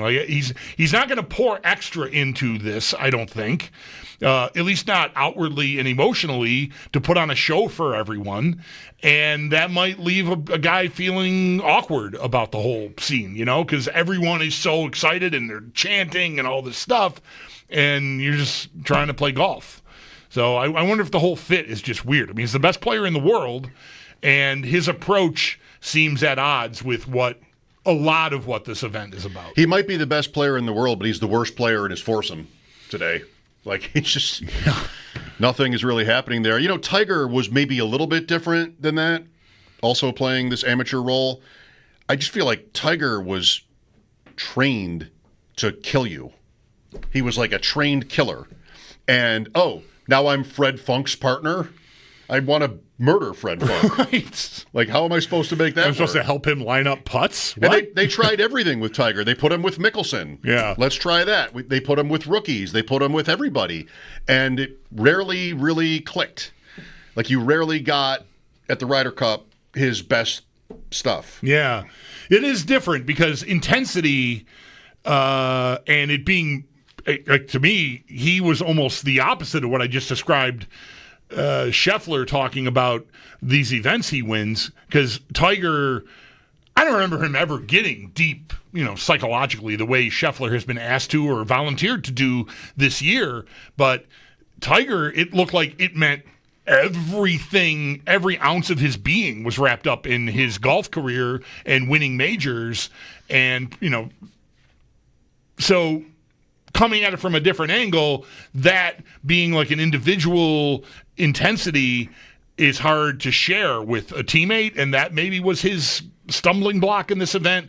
Scheffler is different because I don't think he comes off as intense at all as Tiger. He's excellent, he's won a ton, and he's the best player right now, but it doesn't, he basically said himself, it's not the most important thing in the world to me. Whereas I don't think you ever caught Tiger saying anything he was doing competitively wasn't the most important thing in that moment to him. Yep. So no, I agree with that. They're different, but maybe it's still the same sort of team problem. Like Scheffler, if he's supposed to be the leader of the team because he's the best guy, it's like maybe putting the C on the wrong guy. Like our best player isn't our best leader. Is maybe what you've got with Scheffler. Mm-hmm. That's certainly how it looks today. I've been watching it all day. I fell asleep in the middle of the morning session, but I was up at 6, turned on, I told you, the Peacock pregame show, and I'm always here for the Ryder Cup. I love it. I think even from a golf standpoint, this might not apply to Scheffler or anyone else in particular, but you play a lot. I used to play a lot. When you're playing your own ball, and you have a 20-foot birdie putt, it's a 20-foot birdie putt. You know how to process that. You'd like to make it. You don't want to run it 8 feet by. You're sort of, depending on how long your putt is, you're sort of maybe subconsciously thinking about, well, just get it close and lag it, whatever it is, right? Yeah. But now you're playing in this, and your partner's already in for par, and like, oh well. And the commentators pretty much tell you this every time, like, don't leave it short. I mean, if you have a birdie putt and your team is already in for par, take a run at it. It's a different putt. Yep. Right? Because you wouldn't putt normally like that. Only in these situations when it doesn't matter if you miss by how much you miss by. Right? So I think that also, the golf is affected by some of these situations. That's right. That is different. Even if you're, it's different if you... I've been playing on Saturdays at a different place lately, and that's often a match type situation. And yeah, it's different. Like if I'm paired up with my son, and I know he's got an easy putt for par, yeah, I'm gonna play. It loosens you up in a way, and just you can just play differently. Right. Well, it's one thing that's really interesting and fun about this event. Brian Koziol will join us at 6 from Bethpage. Email update. Are you still at an even $1,000? $9.99. Well, what happened? You want me to send you something? It's been a week, right? That's funny. Yeah, so I can delete it immediately. I've gotten in front of it. I don't want it to go over 1,000, so I've got right now 999 unread emails in the inbox. You probably have 0. That's exactly what I have. You always have 0. And, like weekends, especially when I'm not working post-game, weekends go by, and then I get around to it on Monday, and there's like 200 new ones. Like I'm trying to get in front of it, so now that 1,000, that threshold is sitting there, and I'm just choosing to take it, seriously and limit it. It definitely sounds like you have maybe never done the I'm going to go to work, I'm going to go on an unsubscribe bender. No, because if you're getting 200 emails over a weekend, like I don't get anywhere near that anymore. Because every few months this shouldn't surprise you if I'm a person who immediately looks at email and goes, delete, I know I don't want this or need this. I don't want to tell you how the dishwasher hat think I can put a hat in to. I don't want to write to Amazon and tell them how that is going. You got that? By the way? I got that. It didn't work. Didn't work. It didn't work. My white hat did not get any whiter than it was when I put it in there, which was very disappointing. Could have been some operator error. I don't know. Anyway, I just delete that stuff right away. But I also, over time, you just start getting different stuff you order.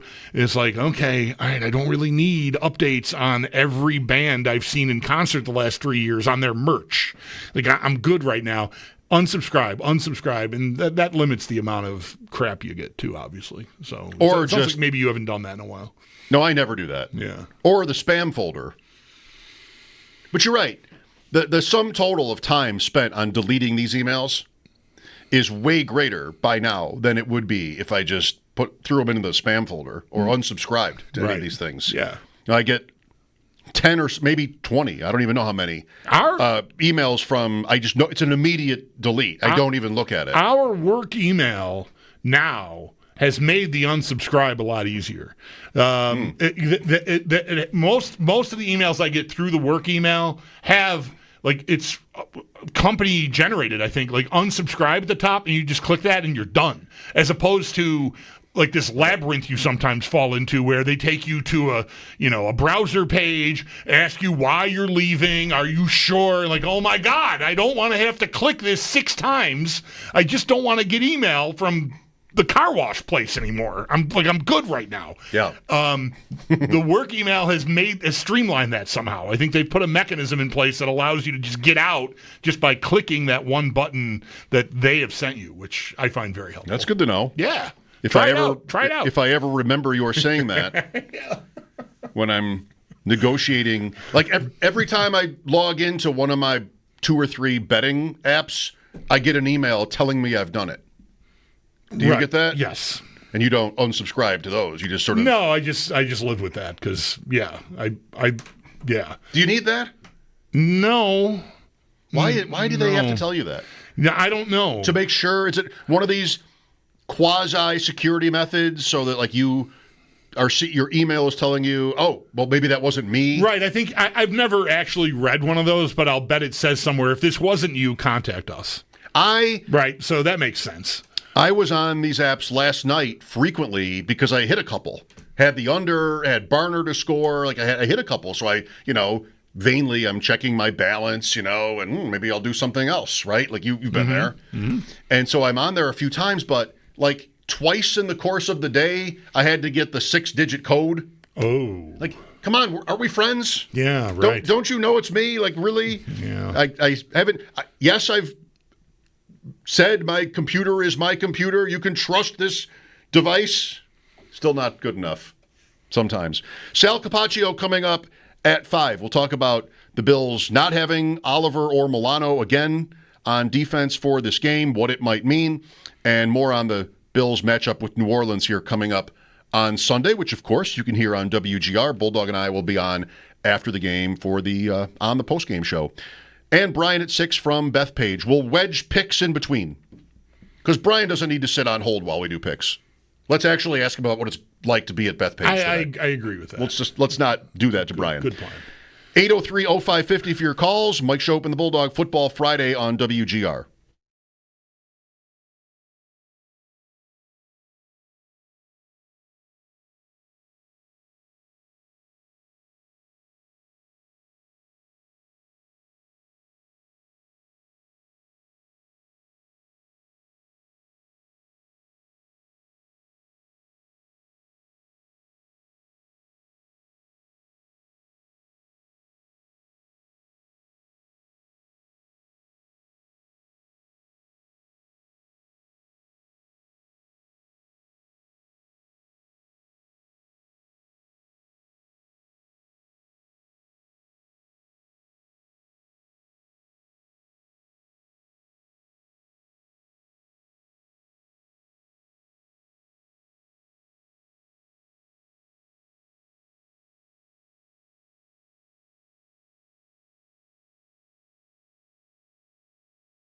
This won't be hard. Just search it. Just hello, phone, where is Mighty Ducks Game Changers? Disney Plus. Great. Look how easy that was. Go to Disney Plus, not there. Only the trailer. Oh, boy. I don't know. Yeah. All the other Mighty Ducks things are there.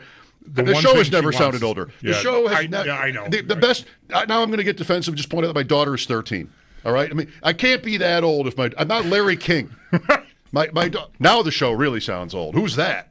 Seattle. Has the show ever sounded older? Seattle in the NBA Finals. Minus. I like this point. F- to me seems like just like a cartoon. Right. Not a real. F is the lowest. Yeah, it was like Bugs Bunny, the teacher. Like, what are we doing here? F-. The show ever sounded older. The Bengals food. See, kids, Bugs Bunny was a cartoon character. I did see the Scouts play in Buffalo. Yeah, I saw a Kansas City Scouts game. Has the show ever sounded older? Well, I'm going to be mad about this, but I'm not going to sacrifice my jersey number for it. Matthew Golden, that's taking it pretty seriously. So I went through thinking about numbers. I think I like 22 on a wide receiver. Bob Hayes. Yeah, works. Hey, can you think of another one? No. That's why I like it. Has the show ever sounded older? To me, 22 doesn't strike me. Well, I mean, certainly Bob Hayes. It does not strike me as a slow number. It's one of the. He was like an Olympic 100-yard dash champion. That right? was his brand. Has the show ever sounded older? The word, Parker. The throw, if you don't know it, 79 All-Star game. The throw from right field in the Kingdome. The Kingdome is the show ever sounded older than the Kingdome reference. Everybody got a memo in their mailbox. He typed it out, printed it out. I mean, has the show ever sounded older? Printed it out, I think. And that, because 24-16, 192. The show has never sounded older than that is a pitching stat line for a season. 24-16, right. 192, 41 starts, 20 40 decisions. 40 decisions, 29 complete games. How many leads the league now? 5? 3, 5? Yeah, I don't know. It's so rare.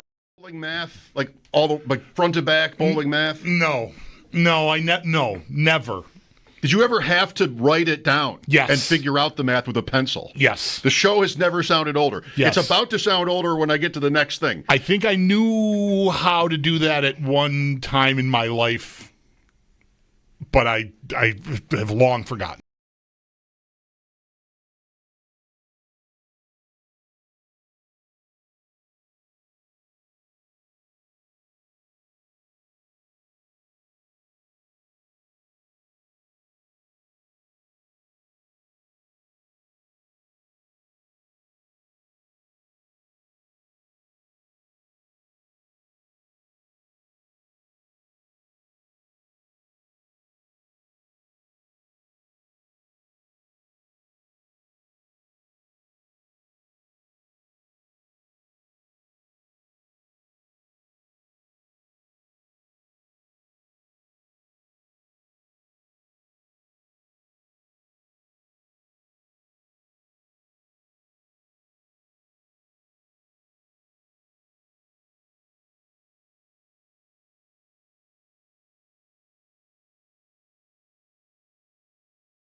Sal at 5, Bills and Saints on WGR Sunday at 1. How much of the Cardinals Seahawks did you watch? Almost all. Yeah, almost all. I dozed off a little. I missed the Harrison touchdown. Woke up just after it. Saw him, sort of celebrating. Like, is that a touchdown? Is that just a catch? What was that? Okay, touchdown. And fell back asleep. Murray nowhere to be found. Right. Then saw I saw the end. I saw Arizona tie it, and then Seattle, with very little time, get down the field and kick a game-winning field goal. Arizona kicked it out of bounds. Yeah, right. They missed. Started at the 40. landing No area. time Right. elapsed. They started at the 40. Big. Right. Yep. Question and a comment. Is Sam Darnold good? Is he actually good? Yes. You want to just say that? Yes. Like sort of give into it? Yes. Like Mayfield? Yes. He's good like that? I think so. He had a couple of bad games to finish the year last year. Anyone can have a couple of bad games, especially against the teams he was playing, right? That was the Lions and the Rams. Okay. Yeah, I think he's good. I think he's this good that he has evolved, if he hadn't already, from kind of like the dregs of the journeyman starter guy to the guy you're going to win sometimes with. You know, like you could have a good season with Sam Darnold. Yeah, I think that's good.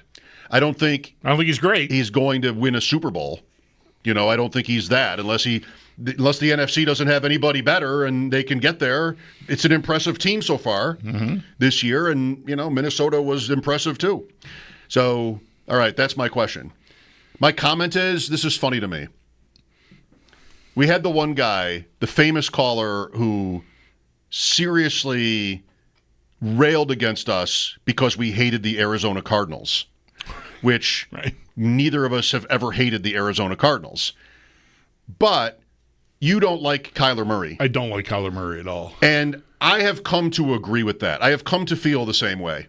I just feel like he is so above his team. Mm-hmm. He showed it with Kingsbury. I don't know so much with this coach, but you just never see Murray with Harrison or Murray with like he really comes across like he's on his own. And, you know, I'm confirming my priors, right? Because there's been lots written about that. And the Call of Duty stuff. And just like, I hate watched that team last night. Mm-hmm. And I, didn't have a Seattle bet. I had an under bet that barely won. Lucky. But I wasn't like invested in who won the game at all. But I was just thinking about, okay, maybe I actually now really do hate the Cardinals. Yeah. I might have reached that point. And I don't know what they do. I thought maybe they would take them out last night, early in the game. But they made a comeback. They tied the game. Yeah. I thought the situation may have called for that. They didn't. And I guess they were rewarded because they tied it. Everything that I read after the game sounded like, the coach is being asked about Marvin Harrison Jr., who's the fourth pick in the draft just last year, and so he's going to give you quotes about how happy he is that he came through and fought through the adversity and yada yada yada. But it all just it sounded like quotes from a coach that didn't know his team lost the game to me. Yeah. Like the whole operation. I don't like their ownership has a bad history. So I'm not a fan. I don't, but I've never talked about really hating them. I think I would not want Murray. I thought this from the draft right on through. I would not want that guy in front of my franchise. I just don't think it's. I don't believe in him at all as the guy that's going to take me somewhere. I think there's a lot of physical gifts there, but he's also short, right? But I don't believe in him as a guy that's going to bring a team anywhere. Al Michaels had to correct Herb Street on what year he was drafted. I saw that. Good for Al. Yeah, right. Next, Sal Capaccio, Mike Schopp and the Bulldog, Football Friday. This is WGR.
No changes from earlier this morning when Bills head coach Sean McDermott joined Sal Capaccio on the Northtown Automotive Extra Point Show. Ed Oliver, Matt Milano, again, have been ruled out, while Spencer Brown and A.J. Epinesa are questionable for when the Bills host the New Orleans Saints this Sunday at 1 p.m. And the Barnes from Injury Report, it is brought to you by the Barnes Firm. Injured for help, call 1-800-8-MILLION.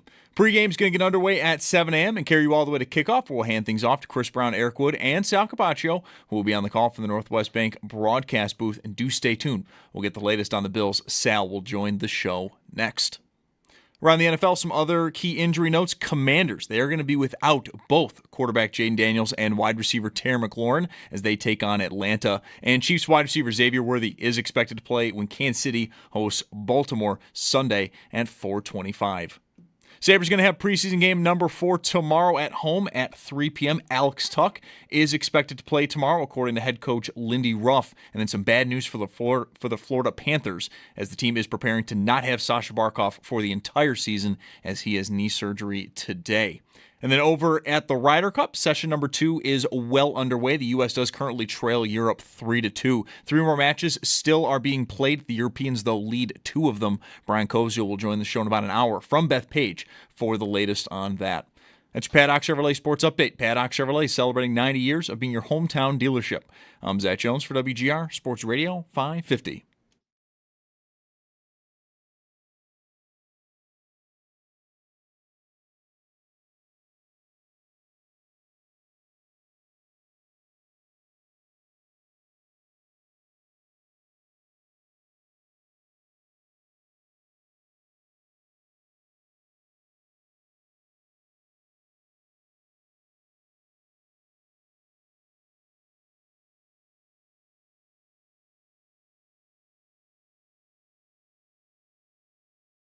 Friday, Sal Capaccio to join us now on the West Her Hotline. Will Sal be on the field for what could prove to be the first home win in this Bills-Saints series in 12 years? It's not like, ironically, there's been much of a Bills-Saints series because we've talked about it like all week. Most of what we've talked about with New Orleans, I even brought my ball in from the 83 Bills-Saints game. Sal, you missed it. We were throwing the ball around in here. We literally were. Oh. You said 12 years. Is it 32 years? Well, the Saints beat, for either team. The Saints beat the Bills. The first win. Okay, yeah, you're right. The first home win for the Bills in 32 years. First home win for either team in 12. Yeah, 42. Got you. Would be the Bills one. 1983 would be... My God, you're right. 42 years ago. This ball is 42 years old. My math wasn't even... Boy, does it look it. And I'm padding it to death right now. All the air is going to come out. Bulldog pointed out, he had to, that it's not really perfectly inflated. Yeah. But I want it this way. Why do I need to perfectly inflate it? What am I going to do? Play catch with it out in the yard or something like that? No, I'm just not going to. It's a souvenir. So there. Here's a thing you lose as you get to be a certain age, and your kids are the age. My kids are adults now. I don't even know if you can still walk into a sporting goods store and buy one of those needles. I would guess you can, because you still would have to inflate basketballs and footballs occasionally. But I want to say that Sal will know the answer to that. You generally, I think you can, but I think it might be you have to buy it with like a ball. I have a couple of those, right. And they're from balls that we have recently. Right. You know what I mean? They've come with things recently. They come with them, yeah, right. Yeah, but so I don't know. I'm sure you can. I don't remember specifically buying the needle, but I think it just because it came with the ball that we have. You know what else? And I think this is probably the same size football that they use now. I'm not sure. Never anything I've really thought about. But like I have 2 more recent game balls, or even 3 actually. We have 3 at home. And when I put one of those in my hands and imagine like throwing a pass downfield to a 20-yard pass, there's no way. Like my hands are just not big enough. Yeah. And so when they talk about Kenny Pickett and hand size, like it's easy to make fun of that, but average size guy out there, put an NFL ball in your hands and just like see how good a grip you can get on it. Right. Because for me, like forget it. Forget it. Listen, I'm telling you, you're so right about that. Like I could throw a football pretty well, but man, you put an NFL ball in my hands just aren't big enough, and I just can't grip it well enough. Like, yeah, like normally a football that I would use, my friends, we play flag football. Like, I can throw a really good spiral, I can throw the ball, but man, once I put an NFL ball in my hands, it just changes everything about it. I have so much respect for these quarterbacks. And actually, like, I know people make fun of the hand size things when they get measured and all of that. I'm telling you, it can matter for sure. Saints over the Bills in 2013. Thad Lewis had the game that time, but since they've met twice, the Saints a blowout win here in 17 and the Bills an easy win Thanksgiving night there in 2021. Here, the Bills are massive 15.5-point favorites against the Saints. Are you worried about anything, Sal, other than the sort of randomness that can always happen? I think that's it, just the randomness that you just never know. You never know when just you go into a game and you just don't have your stuff and you make a couple mistakes, things start to snowball, the other team makes a couple plays, suddenly you find yourself down 2 scores and you're like, what just happened? And then now they kind of, put it away a little bit by, running the ball and running the time and you're pressing. So that's the biggest worry. Honestly, it's just like from team to team, the way these two teams are built, constructed, the talent on them. No, I guess I could say that I do think that Spencer Rattler has an ability to make some plays because he's an athlete, some athleticism there. But I just don't think overall for 60 minutes that should, that should be able to hold up against the Bills and what they could do on offense as a response. Right. I think, I was listening. I mentioned this earlier. I like to listen on Fridays on my way, and Greg Cosell is on with Chris and Steve on One Bills Live. And I think very highly of Greg Cosell. So I like hearing him talk about, the upcoming game. And he likes Rattler enough, like that he's got, there's arm talent there, there's an athlete there, and he's bold enough to take shots. I just have a very hard time seeing the Bills be sloppy enough. Like I think they could even be a certain amount of sloppy and still win this game, maybe even comfortably. I just can't imagine them being off enough that the Saints are going to be able to make enough plays that they'll get enough opportunities with short fields or whatever to take advantage of. I just have a very hard time seeing a way for the Saints to win this game. Yeah, and a great example would be the Ravens game, actually both the last 2 Ravens games, which is even if the Bills just play a really kind of more conservative game, which they did for 3 quarters pretty much against the Ravens, and then they did in the playoff game against the Ravens, you just wait for the Ravens to make a mistake. Otherwise, it's going to be a close game, and then when they do, you can kind of pounce. And that's really kind of what happened in both games, to be honest, right? But this isn't that. I don't think the Bills necessarily have to do that, and if the Bills do make mistakes, they could probably overcome them more than they could against, a team like the Ravens. The Dolphins even. That wound up being a 10-point game, but, the Bills didn't make any mistakes. The Dolphins really didn't, and then they finally ultimately did towards the end.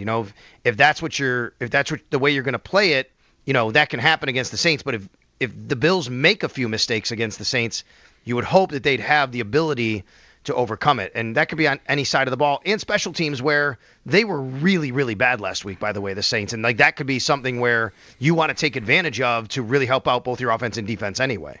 Punt return, touchdown, blocked punt. Yeah. If not anything else in their loss to Seattle, which was over by the middle of the second quarter last week. Sal Capaccio with us on the West Her hotline. Well, this isn't exactly shocking given the Bills' schedule, the strength of it, the relative strengths and weaknesses of it, as we talked about all through the offseason. But they are weathering, Sal, the suspension losses, Hoyt, Ogunjobi. Now Oliver misses again. Milano misses again. We'll see what happens in this game. Uncertainty at safety, Trey White's injury. They've kind of been through a lot already on defense, and their numbers aren't great, but they're undefeated and a heavy favorite here. Yeah, and obviously the numbers are taking a big hit a lot because of the first game against the Ravens. Since then, I'd say the only thing that really has kind of popped up has been third down defense against the Dolphins. They're very, very good against the Jets overall. They're actually really good against the Dolphins overall, except for third downs and third and longs. They held the Dolphins at 4.6 yards a play. They put them in a lot of third down situations, third and long, so that's good. But defensively against the Ravens, their numbers are a bit skewed. And yeah, I mean, that's still a number, and those are numbers that you don't want to see. There's no doubt about it, and you have to be better than that. But I think they feel good about where they are going on defense and where they can be. And, you think about the guys that are out, like you said, Ed Oliver, Matt Milano. And when you get them back, they'll help. In the meantime, you have an opponent here, the Saints, that you don't think that they shouldn't be world beaters against you on defense, and you're getting your guys a little bit more opportunity to get some reps. Deion Walker, TJ Sanders, even Cole Bishop, who has played every snap so far, who's going to continue to do that, you hope. But this is an opportunity, again, get more reps for these guys while other guys are out. And then when Hoyt and Ogunjobi come back on the D-line, then you kind of figure that out. But in the meantime, I think the Bills take that approach, Mike, which is we've gotten through 3 games. We're getting guys reps. That's good.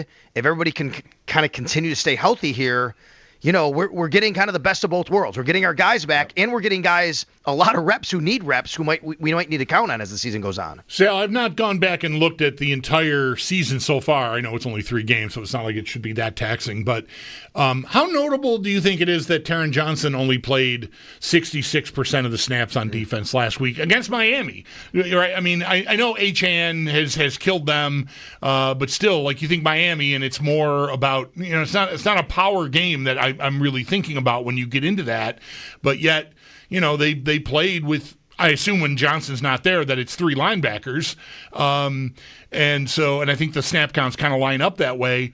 And that I wondered if they would do a little more of that this year with the changes they made on the staff, and they're blitzing more as well overall so far this season. What do you make of the, I don't know, changes, if that's not too strong, maybe tweaks to how they're playing defense?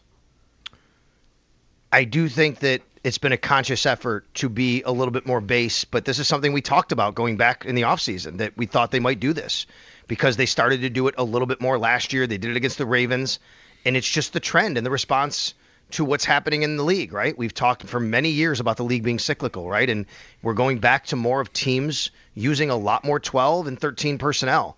Bills use a lot of 13 personnel compared to the rest of the league, but there's a lot of data showing guys now. A lot of teams are using 12 personnel now a lot more. Teams have been incorporating fullbacks more. And I just think this is the response that you have to have. And the Bills have kind of said, you know, we need to make sure that we have the right people on the field. For Taron Johnson, that was last game, Shaq Thompson. So last game, the defense had 61 plays against the Miami Dolphins. Out of those 61, Taron Johnson played 40. That leaves 21. Shaq Thompson had 21 snaps. Mm-hmm. It literally was a 1-for-1. Right. Every time he came out, Shaq Thompson went in. And all it is you're responding to what personnel the other team is putting on the field. And if they put an extra tight end, Shaq Thompson comes in. And for fans who want to kind of see this happen in real time, it's pretty cool, actually. So there's a member of the Bills staff who actually holds up numbers on the sidelines. You'll see that sometimes. He holds up these 2 big yellow signs, and it'll say 1-2 or 1-1. That's 11 personnel. Mm-hmm. That's 12 personnel. And when you see 12, that means 2 tight ends, and you'll see probably Taron Johnson run off the field. You'll see Shaq Thompson run on the field. That's just showing the defense what personnel it is so people know on the field if they're supposed to come off or not. And that's how it works. And the Bills have done this more this year. I expect them to keep doing it more. When they signed Shaq Thompson, at the time, I thought, I don't know, like maybe just see what he has, take a flyer on him. But heck, if he makes the team, maybe he's a big nickel guy. That's kind of what he's been. He's been a big nickel linebacker. A guy, he's been a safety, a linebacker, so he kind of gives you the ability to play in the box, but he can cover a little bit, right? He is older, I get it. Dorian Williams is the same way at times. Now, Shaq Thompson didn't play the first game, I think, because he was active, but he didn't play because he was dealing with an injury. So I think Dorian Williams played a little bit more in that situation in 3 linebacker sets. But that's what they're doing, guys. And I'm not surprised, Bulldog, from that regard. Let's remember Taron Johnson's getting a little older as well, mm-hmm. right? I remember 2 years ago when the Chiefs came to Buffalo in the playoffs, and they ran 3 tight ends against the Bills, and that was a big reason why the Bills couldn't stop them, because they put Taron Johnson in the box and said, we're going to run at you. And look, Taron Johnson's an all-pro for what he does, but he's a small guy compared to the rest of the guys on the field a lot of times. Yeah. And teams are going to do that. And I think the Bills' response here has been, okay, we're going to have an answer to that. And that Chiefs playoff game was also the A.J. Klein game, That's too. Correct. So, they were really down numbers at linebacker. What I think is really notable about last week, I don't remember what the numbers were like in the Jets game, but that they're playing 3 linebackers that much without Matt Milano active, which says, I think, something about how committed they are to doing it. I'm looking at the now. So 33 snaps for Cam Lewis. The Jets is tough, though, because guys came out. I would like to do the math on it, but you're right about that. Yep, you're right. It's a great point. Without Matt Milano, they can still go 3 linebackers because of Shaq Thompson being on the team right now. And you do have Joe Andreessen, who's a backup, of course. I think they really like Keontae Jenkins, actually, but unfortunately he was dealing with an injury last week during the game. He's on the practice squad. They could bring him up. I think Keontae Jenkins is a guy to watch for the future. He could be a guy, I think, that kind of fits that role, actually, for the Bills. He's a guy I thought that flashed during training camp. So I think they feel real good about where they are at linebacker right now and the different options they have against what teams are presenting them. The Bills saw Kansas City whip out 3 tight ends in that playoff game and went into the offseason thinking, we should do that. And the Bills have been like this heavy team, for most of the time since. Is there anything about the Bills offensively that you think they should want to improve? Anything? Yeah, I do think that they should. Improve is interesting because I think it's a conscious choice, and not that they're bad at it, but they haven't really done it, and that is, push the ball downfield a little bit. And that's something that Josh Allen even addressed when being asked about it this week. And he's like, hey, we're going to throw to the open guy, and we're winning games. And there's nothing wrong with that, and I don't disagree. But I think we'd all love to see a little bit of that, right? And say, do you have the ability to do it? And when it presents itself, take those chances. I just can't say they presented themselves, right? We don't know that. Yeah. Looking at the film, it's teams making sure that Josh Allen's not going to beat them over the top. But that's why James Cook also has ability to run sometimes. They go light in the box. They play 2 high shells. And there's a lot of stuff that I've seen where, yes, there are guys down the field that come open where Josh could take a shot down to them. But he's already predetermined, I'm taking an easy 5 yards here. I'm just dumping it down to James Cook. It's 5 yards, and I'm going to 2nd and 4 and 2nd and 5. And I don't think there's anything wrong with that either. When you're scoring 30 points a game, it's hard for me to argue with it, right? But when you talk about improvement, I don't know if that's the word I'd use, Mike, but I would say maybe it'd be great to come out of a game and go, oh boy, the deep ball was there too. Now this team's going to be really tough to defend because everybody sees that. Yeah, I think part of the reason I think I would like to see that is because I think it might be evidence of them winning on the outside or just winning, winning quickly enough, Yes. Because I think it's easy to look at a play that, Allen, he has to operate. Any quarterback does. They got to make a choice so fast that if first read, second read, and maybe the guy breaks open, but it takes us a step longer, and he's already moved on to settling for the easy 6 yards. Then that'll get you. So there's got to be some evidence of them winning downfield. And I don't know, my eyeballs in the Miami game, being in the stadium like I was for the first time in a while, even though I was not in the press box, just sitting in the stands. I felt like their passing plays, that he's back there, and I got Miami guys that are just too close to receivers. Yeah. That end up. I'm going to just throw it over here for the easy layup. Yeah, I totally get that, and I agree that there were times where you felt that maybe those guys, if they could get a little more separation, there'd be a little bit more opportunity to throw the ball.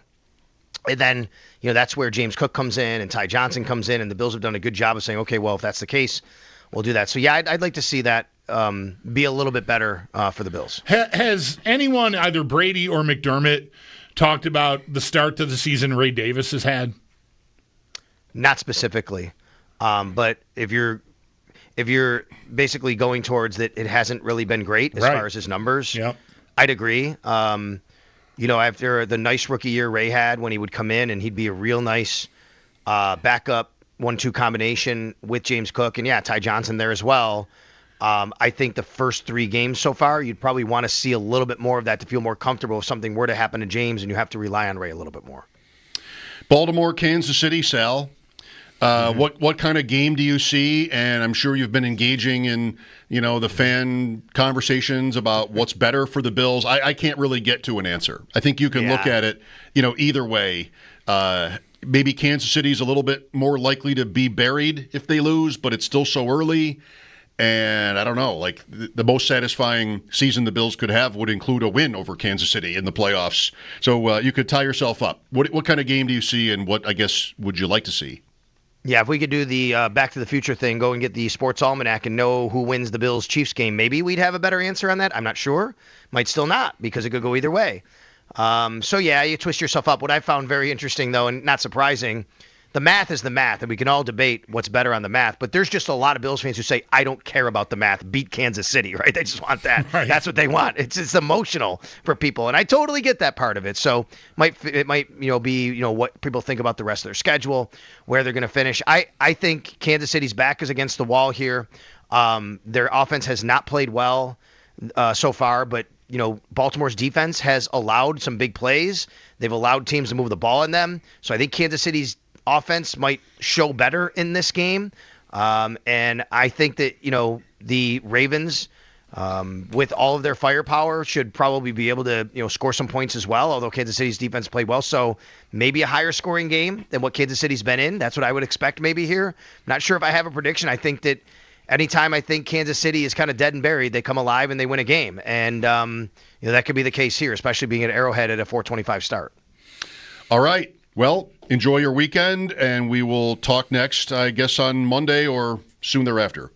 All right, guys. Thanks a lot. There you go. That's our Sal Capaccio on the Western Hotline. His appearances are brought to you by New York's only outlet liquor. When you need to stock up, it's the place to buy a case. What's your outlet?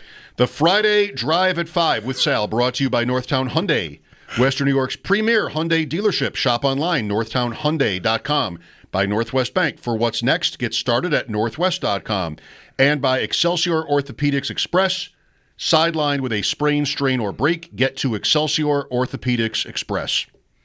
Did you think I almost forgot the outlet liquor read. I was started I noticed. it, and I know it by heart. I never have to read it, but I looked up at the golf while I was at DeChambeau lining up a putt, and I'm just distracted enough that what am I saying right now? Yes, that's what just happened. That all makes sense. You shot me a look like, what? Are you okay over there? That all makes sense. DeChambeau missed. Fleetwood made. Yep. 2 down. USA 2 down with 2 left. It's 4-2 Europe. That match is dormy, so half is the best we can do. And then I think the other match is tied. The McIlroy match. Right, it is, yes. Because Cantlay missed like a 3-footer. Yes, that happened right at the birdie. beginning of the segment with Sal. They have, 3 holes to go? 4 holes to go. They're on 14. Right. Oh, they're still playing 14. Okay. Yep. Yeah, Brian and I talked, and Brian's like, it'll be over by 6, so 6 will work. I'm not sure this match will be over by 6, but we'll see what we can do. Picks next. Football Friday. Mike Schopp and the Bulldog, WGR.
Ed Oliver and Matt Milano have been ruled out for the Bills. Spencer Brown, AJ Epinesa are questionable. Those are the only 4 injury designations for the Bills as they get ready to host the Saints this Sunday at 1 p.m. And the Barnes Firm Injury Report is brought to you by the Barnes Firm. Injured for help? Call 1-800-8-MILLION. Pre-game on Sunday is going to get underway at 7 a.m. We'll carry you all the way to kickoff. We'll then hand things off to Chris Brown, Eric Wood, and Sal Capaccio, who will be on the call from the Northwest Bank broadcast booth. Some other notes around the NFL. Commanders, they're going to be without both quarterback Jaden Daniels and wide receiver Terry McLaurin when they take on Atlanta. Chiefs wide receiver Xavier Worthy is expected to play when Kansas City hosts Baltimore. And 49ers quarterback Brock Purdy is set to get the start versus Jacksonville. He's missed the last few games with an injury. Mac Jones has been his replacement.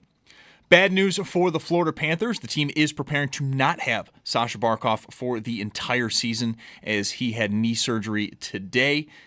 And then for the Ryder Cup, Session 1 went to Team Europe, and Session 2 seems to be going the same way. The U.S. trails Europe 4-2. 2 more matches still in play. Brian Koziel will join the show in just about a half hour from Bethpage for the latest. That's Paddock Chevrolet Sports Headlines. Paddock Chevrolet celebrating 90 years of being your hometown dealership. I'm Zach Jones for WGR Sports Radio 550.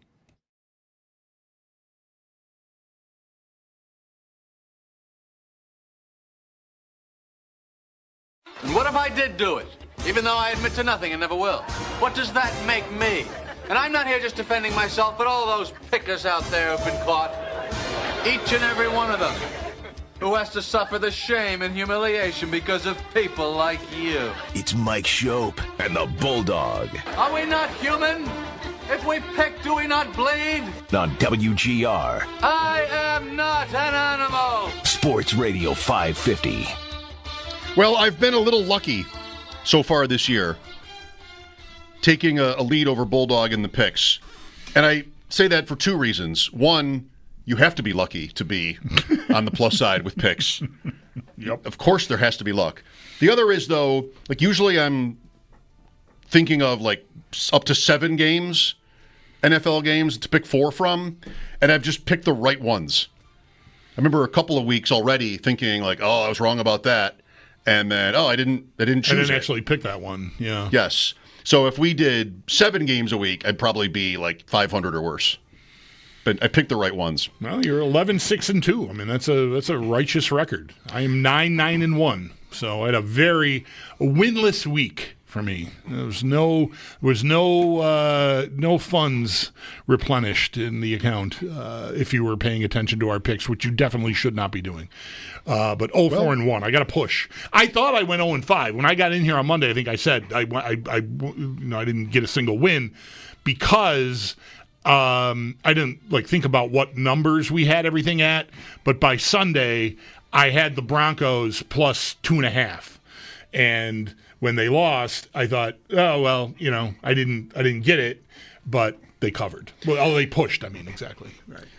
I would say you certainly don't have to pay attention to the picks, but we have given out high value prop bets on the Thursday night games. The last 2 weeks, yeah. And I remember last year how I got ahead was like I was never losing on Thursday night. I don't remember if I picked Washington or Green Bay in week 2, but I know I have all the other ones right. The Dolphins, even last week. So Thursday night's been kind of my wheelhouse. I say that now. All right, picks for week 4. Pick 1, Titans. I like getting the extra half point, 7.5 at Houston. If I lose, I lose. But let's see Houston score 24 points in a game, which is almost double what they've scored through 3 weeks. Not quite. Let's see them do it. Maybe Tennessee can fall into a couple of touchdowns and make Houston have to score to cover that number. 7.5 with the Titans at the Texans. At the same time, Houston in Survivor is tempting. Yeah, sure. Right? I mean, got to pick somebody. Did I tell you? I should have mentioned this to Joe or Sam, but it's Joe's league. It didn't come up yesterday. You know how we complain? Sorry to wedge this into picks, but it just came up. You mentioned Survivor. Yeah, well, often earlier today even, you were joking about your emails, and I'm like, yeah, I really need an email from Amazon asking me how I like the gas cap key I got for the boat. Like, what are we doing here? one of these like recurring emails, I get one every day until I make a pick, is from the Splash, the company that runs the pools Splash that Sports. Joe is in. Right. Yes. Last Sunday, we walked into Moore Room after having played golf, going home, cleaning up, walked in the door at Moore Room at like 3 minutes to 1. And I sat down at the bar and ordered a beer and looked at my phone, and there's an email. So, of course, I looked to see what it was. Right, and because you have 0 unread emails. It was a reminder that you need to make your picks. I mean, right at the gun. I'm like, I gotta pick it.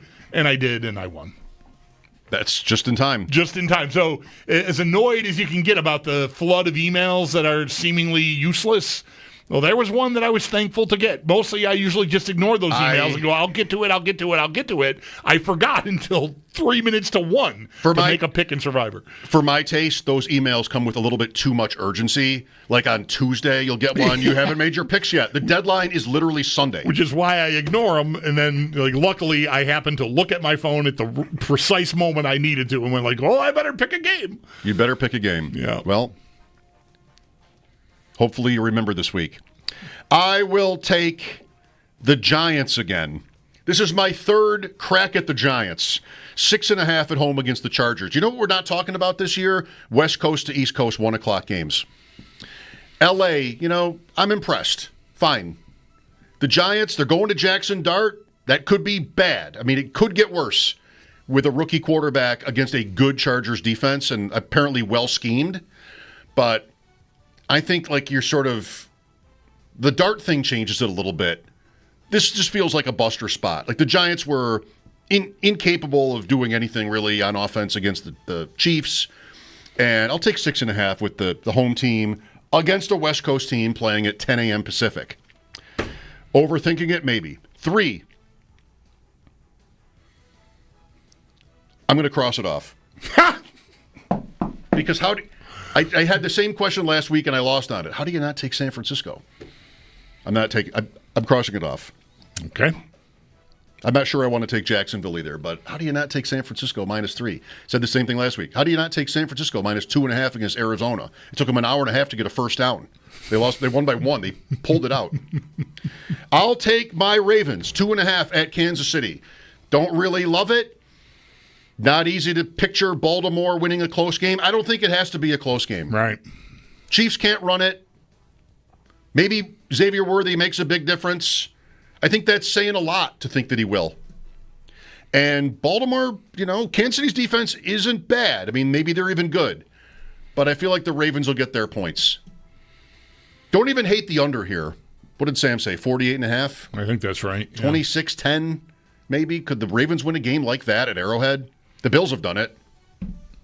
Baltimore -2.5. Interesting to me that the odds makers, or the line, I should say, has not moved toward Kansas City. You have to give points with Baltimore, even after their loss. Pick 4, I'll take the Packers Sunday night at Dallas, coming off a loss. Green Bay at Cleveland, a little bit bustery there, but Dallas's defense has done nothing this year. The Parsons angle, I want to see Green Bay light it up there. And maybe Dallas can hang in there. We get a shootout, 38-24. Like the playoff game was. Green Bay kind of blew them out, but Dallas got their numbers. Would love to see that for fantasy purposes. And I'll take Penn State.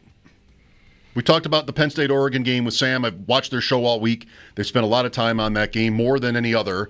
And the point Sam made on our show and has made a lot this week is the same, which is if it gets to 3, bettors are going to hammer Penn State. It's 3.5.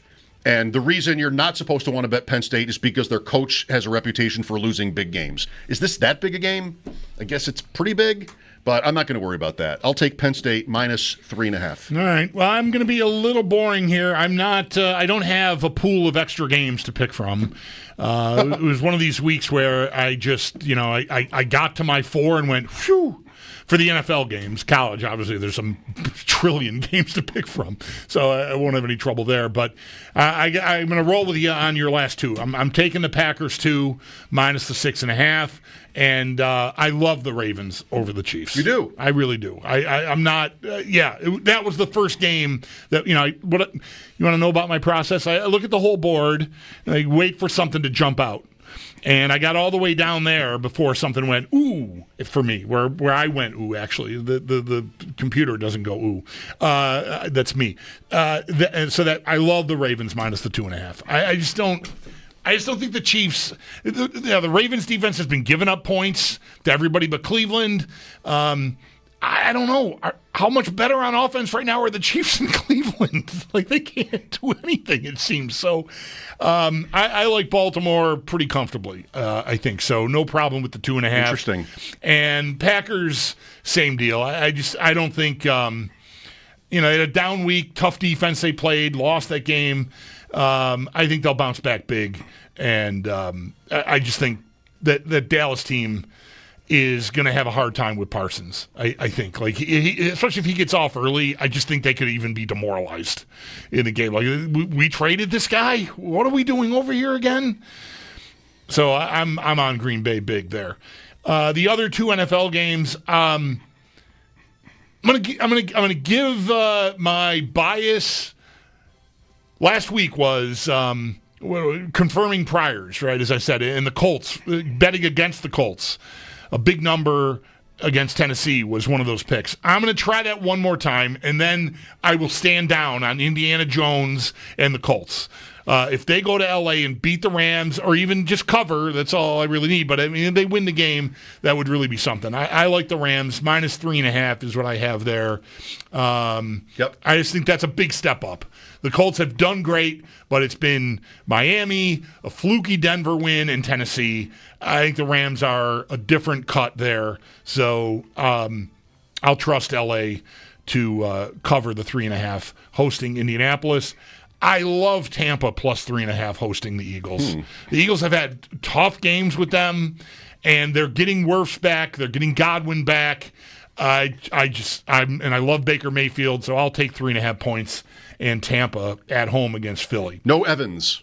No Evans, by the that's way. right. But Godwin sort of mitigates that to some, different roles, but still. The answer is always Igbuka.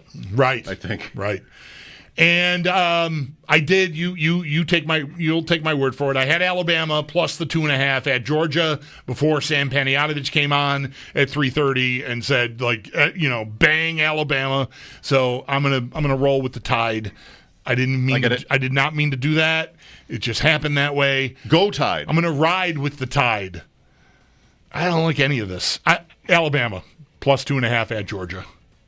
Go Tide, like the commercial. Go Tide. Where the guy gets it wrong as they're coming off the bus. And he apparently is just there alone saying go Tide. And then there's a gorgeous woman to his right correcting him. And then she likes him. Oh, well. That's an ad for you right there. That's perfectly believable. Brian coming up at 6 from Bethpage. Mike Schopp and the Bulldog, WGR.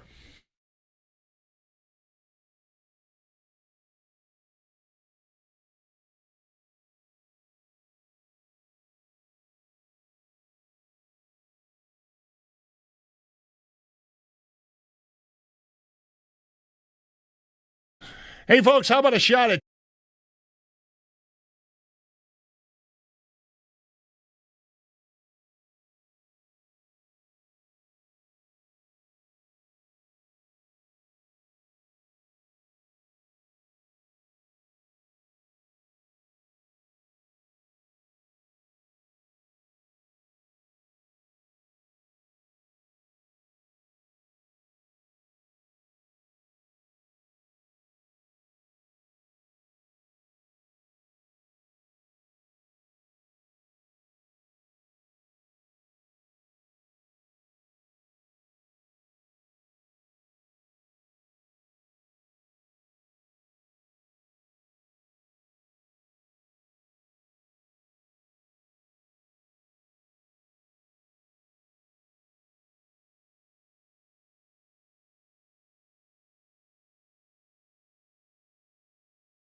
I'll just say it.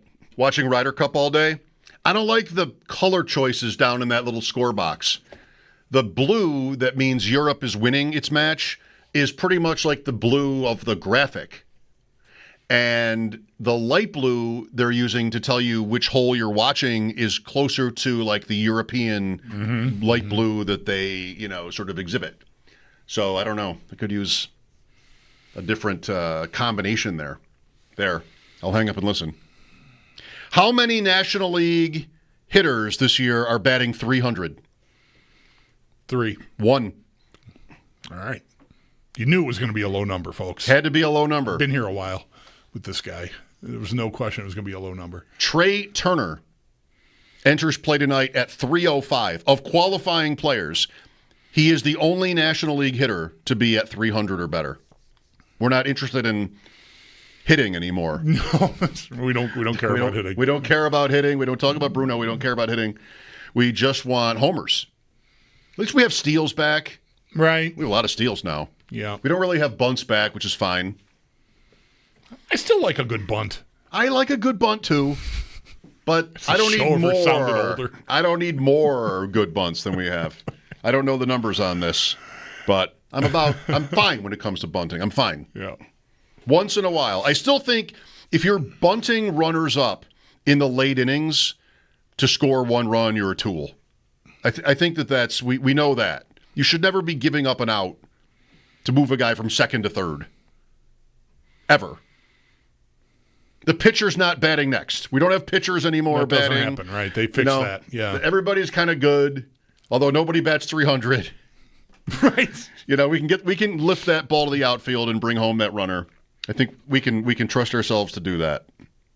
Trey Turner, Philadelphia. Philadelphia will have a first-round bye. Milwaukee, Philadelphia, AL East winner, and Seattle. Sorry, I was watching Justin Rose win the match TV. for Team Europe. And DeChambeau 0-2. Yeah. 5 and 2 is the score now. Europe up, and McElroy, Lowry, Cantlay, Burns are going to 18 tied. They're on 17. They're on 17. Sorry, that says 16. Yeah. My eyes are bad. My glasses are bad, and my eyes are bad. Everything's bad. Really, you should drive with me places at night. It's great. One thing I'd like to see, it's the typical rowdy Ryder Cup I'd like to crowds. see this leaderboard. Yeah, you'd like to see the score. You can't, but you can't. That's funny. I would like to see this. So you've got the typical Ryder Cup fans. Loud, obnoxious, sometimes heckling the other team. Not quiet when they're lining up their putts or standing over the ball necessarily. I feel like they should coordinate their efforts and pick one European player, just silent treatment. Like, what are these guys today who had never played before? They only have one guy who had never played before, Højgaard. They could have just been like, everybody shut up when he is announced, never a sound when it's about him. When it's his turn, never a sound. Right. That would probably mess with a person. This is what they would do at, like, Duke. Right. Duke would figure out how to do this and coordinate their efforts and, like, why aren't they heckling me? What did I say? What's going on here? And he wouldn't know. So you know the deal with him, Rasmus Højgaard. Højgaard? No. I know he's got a twin brother, Nicholas.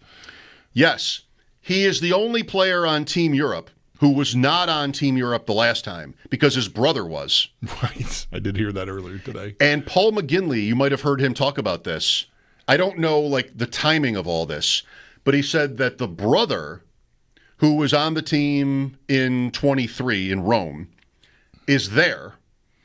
And because people were confusing him for his twin brother, which, of course, right. He shaved his head. Right. I did hear this earlier today. And wore shorts so that no one would think he was actually on the team. Right.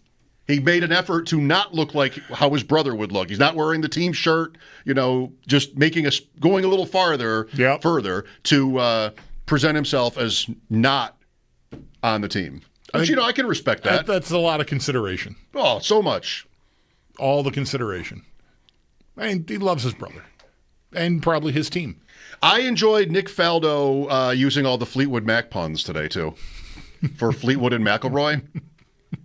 I mean, it was a little. I thought "Go Your Own Way" was a little forced early in that match. Like he's telling him to go his own, go your own way. Like, all right, Sir Nick. Right. But then when they won, maybe like 5-4, he said Fleetwood Mac in a landslide. Like, you know what? This is not where I need Nick Faldo to say, no, I just thought of it spontaneously. Like, that makes you a good announcer as opposed to preparing. Because announcers love to tell you that they just never even thought of it before. Yeah, right. Like, so what? But I like that one. Fleetwood Mac in a landslide. Brian Koziol is there. And we will find out what his day has been like. When he got there, if he's still there, highlights, analysis, all of it. Ryder Cup, 5-2 Europe, 1 match to go. It's tied on 17. Mike Schopp and the Bulldog here. Football Friday continues. This is WGR.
No changes from the report earlier this morning. Ed Oliver and Matt Milano have been ruled out, while Spencer Brown and A.J. Epinesa are questionable. Those, though, are the only 4 injury designations, as the Bills will host the Saints this Sunday at 1 p.m. And the Barnes from Injury Report, it is brought to you by the Barnes from Injured for Help. Call 1-800-8-MILLION.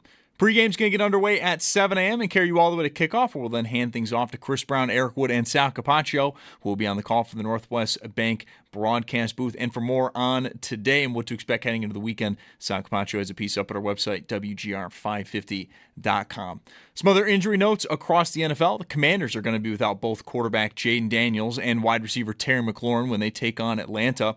Chiefs wide receiver Xavier Worthy expected to play when KC hosts Baltimore. And the 49ers, they do get quarterback Brock Purdy back as they will take on Jacksonville.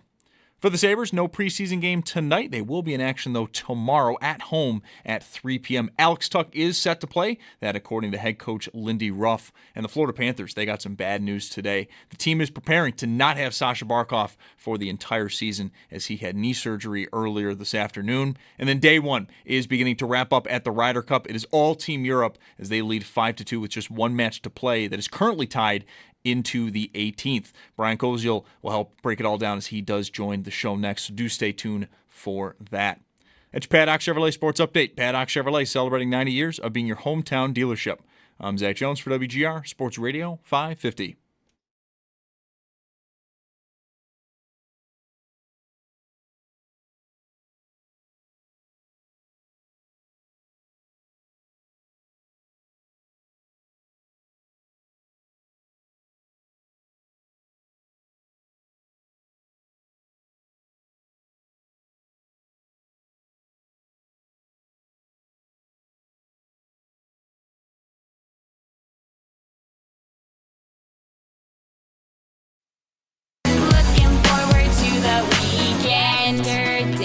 Thursday, today it's Friday. It's Mike Schopp and the Bulldog. We so excited, we gonna have a ball today. Tomorrow is Saturday. I'm itching inside. My liver's all twisted up. But you know what I did? I took Deborah, went to the liquor store. Or a lot of people loaded up with who maybe alcohol. give you the impression they've been through a lot of drinking today. Yeah. As the afternoon session was just getting underway, one of the announcers, you weren't in the room, I don't know who said it, they're like, boy, the crowd is a very different temperature here. The crowd is different than it was this morning. I'm like, they've had 6 more hours to drink. What are we doing here? Of course it's different. Brian's on the scene. Has it gotten rowdier? Even though the U.S. is losing, maybe that hasn't helped to have it be rowdier. I've definitely blushed hearing some things today from the crowd, from the bleachers around me that I've been hearing from just random people saying things out loud to the European players. It's been an interesting day for sure. This is the first time that I've been on course for a Ryder Cup, and definitely interesting. The other PGA Tour events and the major championships that I've been to, there's been kind of, for the most part, golf etiquette and encouragement, but I haven't been at one really where there's been the booing and the jeering and the joke yelling out loud and the crowd reacting to misses. For the most part, though, I feel like it's been okay. I mean, obviously on TV, maybe you've heard something different. I've only been at the holes that I've heard, but overall, I think considering it was almost 80 degrees and sunny on a Friday here, and it feels like half of New York City is on the golf course right now. I think overall, at least, unless you could tell me something differently from the television coverage of it, I feel like it's been decently supported by the fans in a lighthearted way in some sense. Yeah, I wouldn't know different. How many of these things were said by the president, by the way, that made you blush? Any? Or no? These were not. These were just random people. Yeah. That was the first time that I had seen the president in person, and I was very fortunate. I know, Mike, I texted you about this, that I was able to take in the entire first tee experience from the seats right behind it for the afternoon 4-ball session. But that's when the president was there, and we had to go through a Secret Service check down in order to get into the first tee bleacher area. And I mean, just as many, troopers and Secret Service people that you would imagine that is around there, around the bleachers that holds 30,000 people, that it was definitely on display. Well, it's been in terms of the crowds and the vibes, a somewhat typical Ryder Cup, how it's different from all other golf events. It's also been kind of typical on the scoreboard.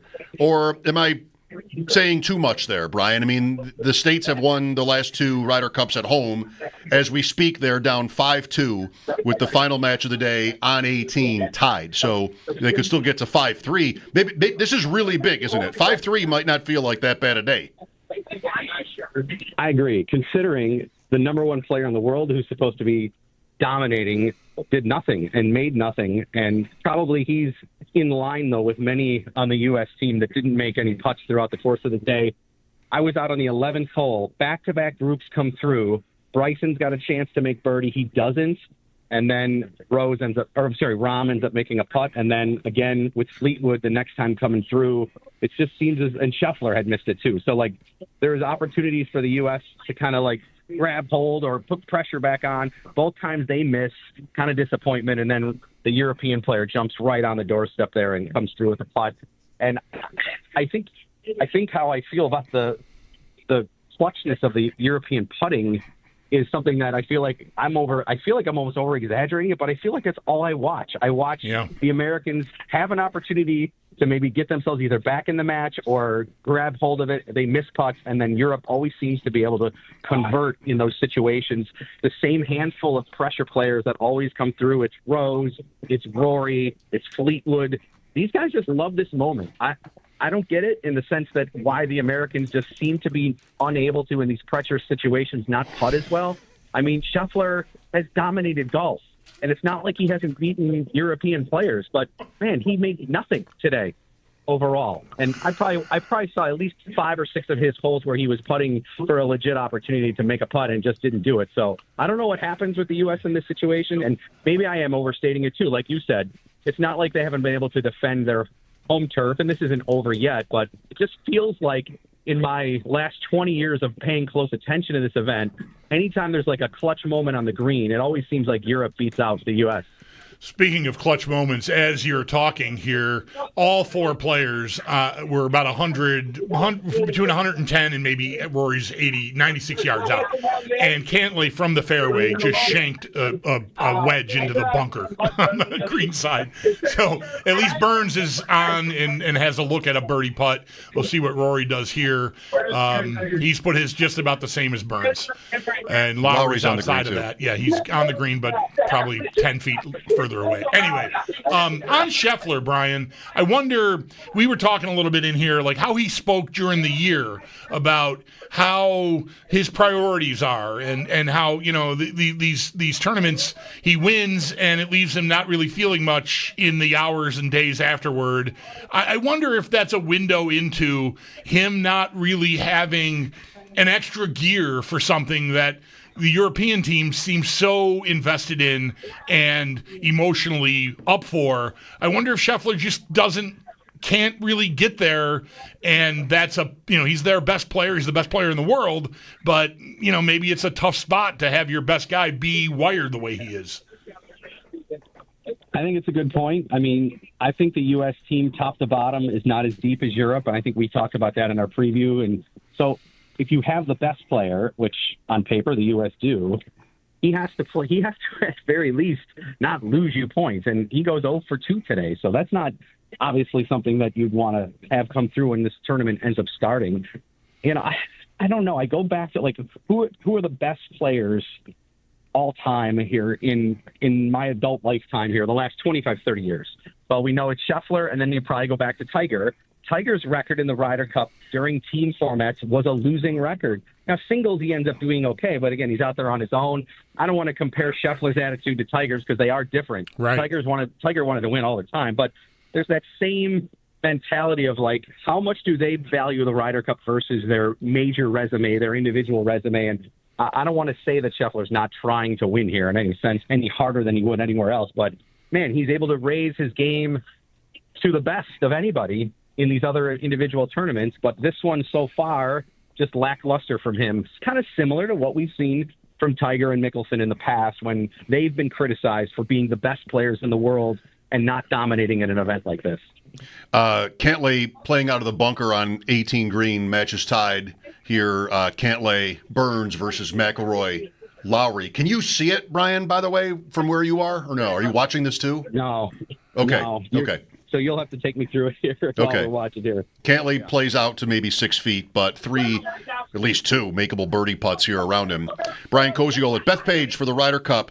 On the other side, Fleetwood is one guy. I mean, Fleetwood developed a reputation this year in the States for blowing tournaments almost, like just failing to win. Then he wins the playoff, so he gets on the board there.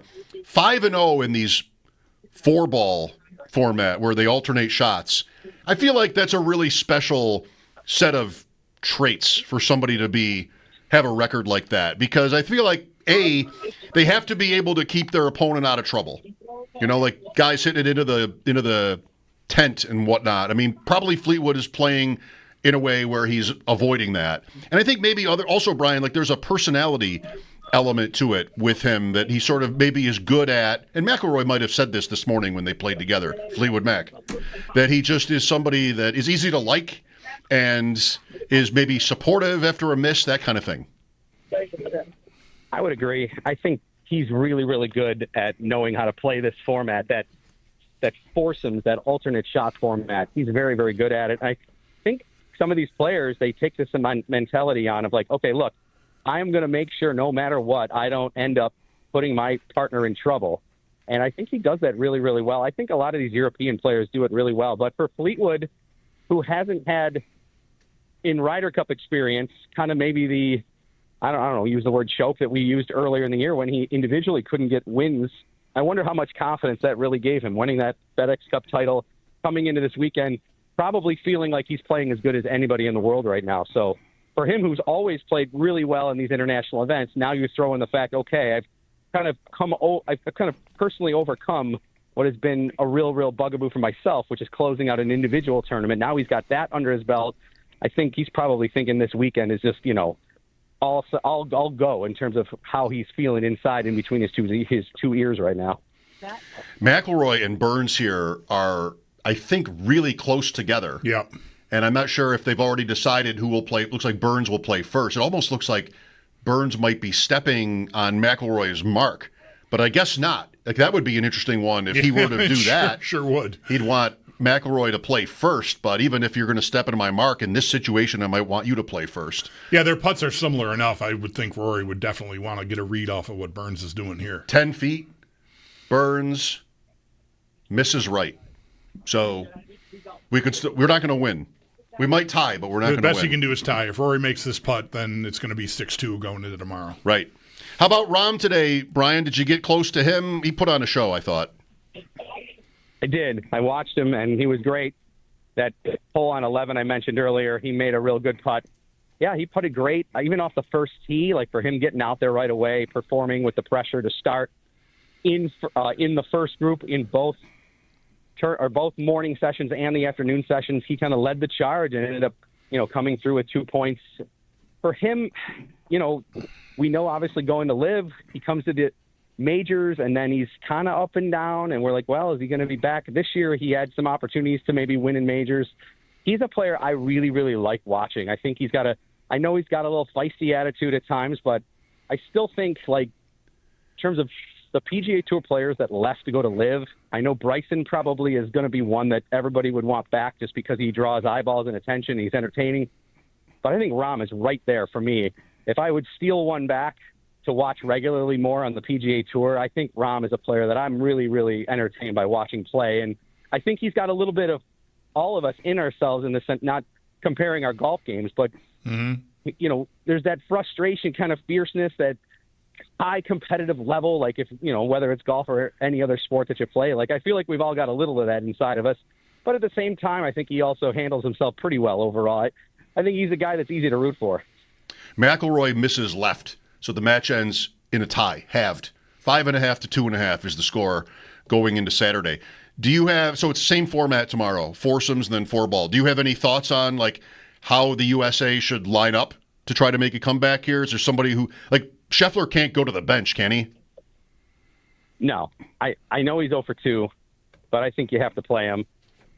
You know, God, who do you more? I'm fine with not seeing Colin Morikawa play anymore. I feel like he's somebody that has just not performed well. I even questioned him being on the team at all. I know, I guess, big name-wise why he ends up getting on it, but I thought he was really bad today.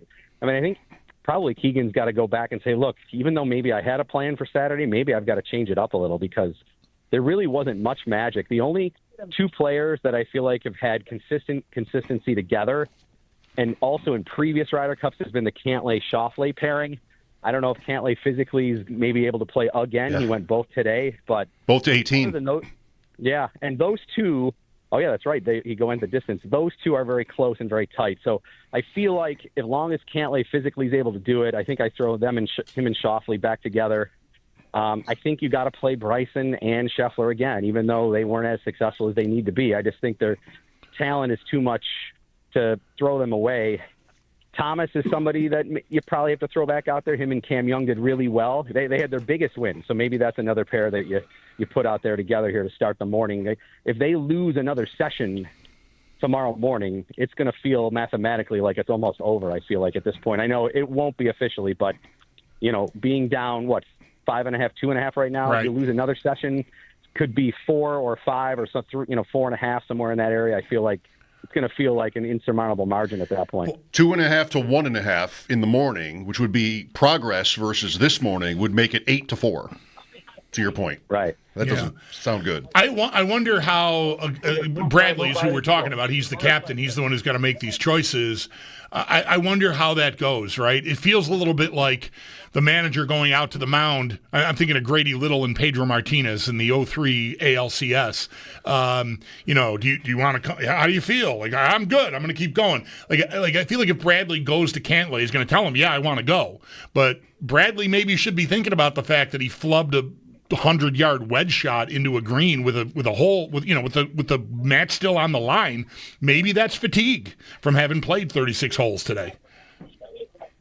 And let's face it, they are playing at 7-something in the morning tomorrow, so It's not like it's going to be like a lot of recovery time in some sense. So even if there's something he wants to work on golf-wise, like, I don't know, what time are you waking up to do this? These guys have their routines, their breakfast, their stretching, their range work, their putting work. Like, I mean, this is you're probably talking a 4:30 to 5 a.m. wake-up call. Beyond the fact of getting to the course, even if they are staying close, like, there's a lot of logistics involved in that. So, yeah, maybe that's full. Mike, you just said it, 2 full 18-hole matches. He was the last one off, so maybe that's something that he'll think about. But I don't know. I mean, who on the U.S. side today really said I deserve to go back out there? That's the thing. Like, I guess I could argue almost against all of them playing. Like, that might be the easiest argument, is tell me why they shouldn't play, and I think I can probably give you a reason for all 12 of them. Yeah, he really can't, not to pile on him here with this wedge shot he missed, but he had like a 2 or 3 footer that could have won them a hole.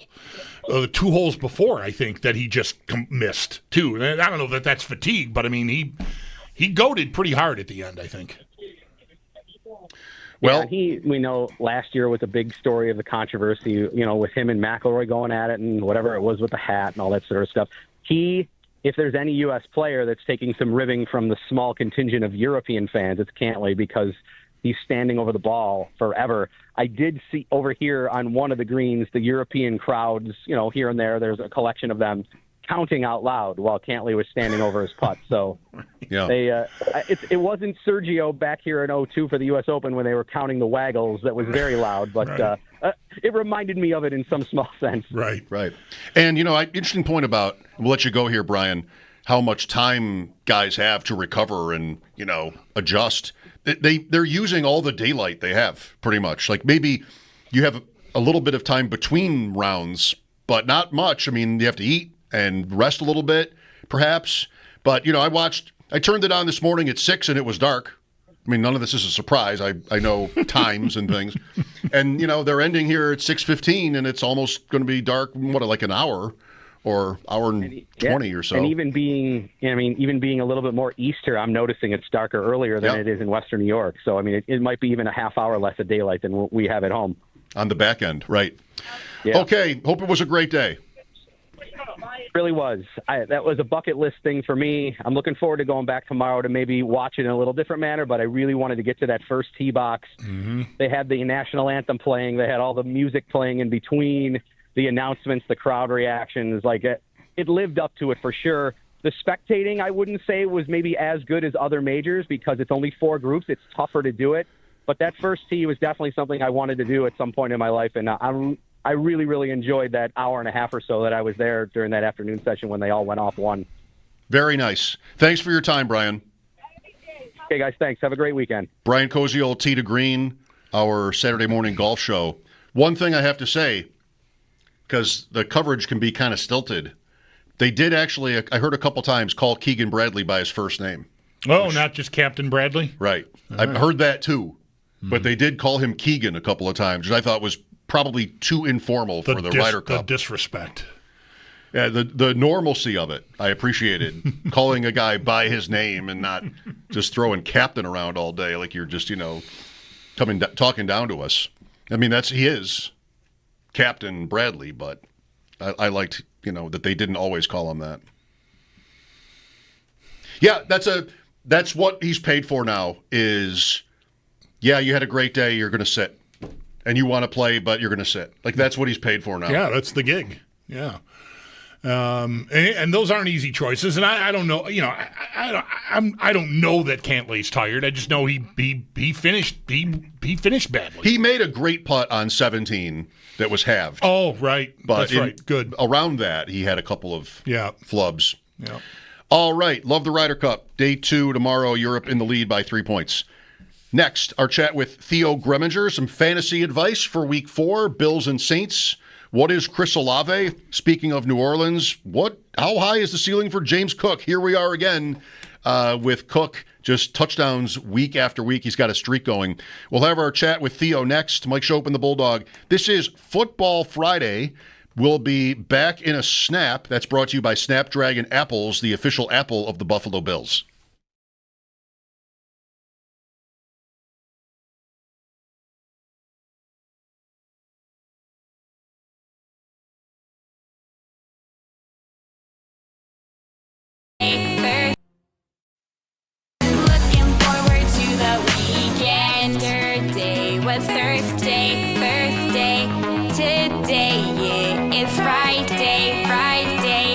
Mike Schopp and the Bulldog. We so excited. We gonna have a ball today. Tomorrow is Saturday. I mentioned inside. My liver's all twisted up. But you know what I did? I took Deborah, went to the liquor store. I loaded up with alcohol, more specifically vodka, whiskey, beer, tequila. More beer, more vodka, more whiskey, and more beer. On WGR, Sports Radio 550.